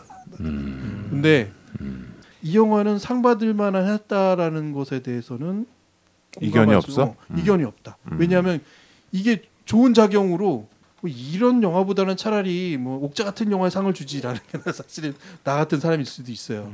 좀 스펙타클하고 뭐 이런 거에 상을 주지. 근데 그랬건 어쨌건 간에 칸이 선택한 부분을 모든 사람들이 같이 공감한 내지는 같은 선상에서 바라보고 있구나. 이게 내 영화의 결론이긴 해요. 아까 이제 내가 이거 어떻게 정리했을지 모르겠다라는 것에 대한 결론이긴 한데 역으로는 내가 로마 2.1을 그런 시각에서 보지 못했어. 나는 그 감정이 없는 거야. 그러니까 어떤 사람에게는 없을 수 있어요. 그렇죠? 내가 오작이 얘기한 것처럼 소시오패스기 때문에 그럴 수도 있어. 근데 없을 수도 있어. 그게 그렇다고 해서 이 사람이 완전히 지진하거나 이렇지는 않잖아요. 이 영화에 대해서 혹시라도 다른 시각으로 얘기하거나 다른 부분에서 난 이게 마음에 안 들어라고 얘기하는 사람이 있다면 그것도 아니라는 거. 아, 그럼요. 그걸 나는 내 경험으로서는 로마 2.1을 빗대서 또 한 번 깨달은 거예요. 그래서 이 영화의 점수는 물론 나는 많은 점수를 주고 싶은 게 이제 첫 번째 내 영화의 감각이긴 한데 로마 2.1에 약간 빗대서 제가 3.8점 드릴게요. 아, 형 빗대서 높은데요? 3.8은 또 뭐야? 저희 3.5점 3점 정도. 기준을 거기에 맞추겠다는 거죠. 로마 약간 4.2 정도 줘야 되는데 내가 잠깐 깎은 거죠. 기생충 3.8 이렇게 됐군요. 네. 저는 그렇죠. 이게 양극화에 대한 얘기고 사실 이 영화에 나오는 사람들은 어떻게 보면은 양극이기 때문에 중산층이 많은 사회일수록 이 영화에 공감은 안 될 겁니다. 그렇죠? 근데 이 영화에 만약에 공감한다거나 누군가의 그 시선으로 이 영화를 본다면 좀 나는 그냥 우리가 구경하는 사람 입장에서 봤으면 좋겠다 이런 생각이 듭니다. 그러니까 아까 진욱이처럼 정말 변기에서 똥물이 올라오는 거가 겪어본 사람이 봤다면은 이게 그냥 뭐 이러면서 보는 게 아니잖아. 저는 이게 형 얘기 중에 이걸 얘기를 하면 너무 또 터질까봐 안 돼. 뭐 웃음이 터뜨려버려. 저는 그 위에 주저앉아 있진 않고 나무 강목을 끝에를 면 같은 거 막 수건 같은 거 말아 그걸로 구멍을 막았었어. 야, 그래도 기지가 있네. 대단하네. 그걸 막을 생각을 했다는. 막는다고 그게 안 되네. 그 어릴 때. 그걸 막으면 그게 어릴 때. 삐져나와가지고 더 수압이 세져가지고 푹 튀어나오는 그 거예요. 강목이 어느 정도 길이었냐면 벽에다 딱 껴질 수 있는 변기를 막고 벽 한쪽 벽을 꽉 눌렀을 때 완전히 조여지는. 기지가 그거까지. 있네. 왜냐하면 그 위에 있는 집들에서 아침에 출근 시간에 물을 내리면요 다 올라와요. 그거 몰라서 그래. 그 어릴 때 그걸 알았어. 그 어렸을 때 뭐 몇십 년 전 얘기잖아요. 최근에 그런 건 아니지. 지난주 얘기인데요. 지난주 얘기. 아무튼 우리가 중산층이 많아져서 이런 얘기가 이렇게 남 불구경하듯이 봤으면 좋겠다라는 게 제 생각이고요. 영화적으로는 아주 아까도 얘기했지만 우리가 늘 먹는 밥을 다른 사람들한테 이 식단을 이 반찬을 보여줘도 전혀 뭐 쪽팔리거나 궁색하거나 창피하거나 이러지 않다라는 거. 맞습니다. 이거 맛있어 우리가 먹는 거 니네들이 몰라서 그렇지. 이러는 포인트가 됐다. 이거 한번 먹어봐. 이건 포인트가 됐어. 이거 오이 소백인데 니네 이런 거 알아 니네가? 아유 맛도 모르는 그럴 것들이. 필요 없어. 약간 그런 느낌이 돼서 이걸 뭐 국뽕이라고 뭐라고 해도 나는 상관없다라는 거죠. 그러니까 좀 우리가 영화가 발전을 했다라는 느낌이 많이 듭니다. 그래서 뭐 이런저런 거 다 생각해서 저도 4.5점 드리겠습니다. 네, 4.2, 4.5, 3.8, 4.5. 네, 그렇게 해서 총 17점이 나왔고요. 네, 4.3점으로 네, 평균을 나눌 수가 있겠습니다. 거의 뭐 별 4개 반. 4.3점입니다. 네, 우리 시즌 4 극장 가다 했던 것 중에서 가장 높은 점수가 나온 것 같습니다. 그렇기도 하고 뭐 극장 가다 중에 뭐 역대 세 손가락 안에 드는 점수이지 않나? 뭐 54번이나 해가지고 잘 모르겠네요. 아닐 거야. 아닐 거야. 그러니까 5.0을 다 준 것도 있을 걸 아마. 5.0 다 있다고요? 네, 있다 5.0. 옛날에 위플래시인가 그거 위플래시를 다 그랬죠. 만점 받은 적 있었어요. 나는 아무튼 영화적인 부분보다는 또 다른 부분에서 5.0을 주지. 아무튼 아주 좋은 점수가 나왔네요. 높은 점수죠. 여러분들 꼭 뭐 극장 가서 보시면 더 좋겠고요. 이게 우리 영화가 잘 되면 더 좋은 거고 또 솔직히 그런 부분이에요. 근데 요게 아까 얘기했던 우리 국뽕이라는 부분이 좀 거친 다음에 이 영화에 대한 평가를 한번 다시 해볼 필요는 있겠다. 뭔 소리예요? 그런다고 또 배에서 소리를 내고 그래. 편집점이야. 헛소리였어요? 무슨 강아지 소리 같은 게 나는데. 예, 그래서 뭐 다음 봉준호 감독 영화도 한 2, 3년 있다 나올 텐데 기대하고요. 기대고요. 네. 또 뭐 박찬욱, 이창동, 홍상수 뭐 세계적인 감독들 많잖아요. 예. 이런 감독들이 있어서 우리가 또 즐겁습니다. 영화들 좋은 영화 많이 만들어서 내주시고요. 다음에는 오스카 작품상도 받고 베니스 영화제도 가고 오스카 외국어 영화상부터. 일단 후보에 오를 걸 기대하면서. 여러분들 우리 무용보충 여러분들. 네. 이거 끝나는 음악은 뭘로 들을까나? 뭐 들으시고. 패러사이트라는 노래 있잖아. 그래요? 몰라요. 그 옛날에 키스의 패러사이트. 키스. 밴드 키스. 키스의 패러사이트는 듣죠. 락 그룹이잖아요. 락팝 그룹이죠. 락팝. 키스. I was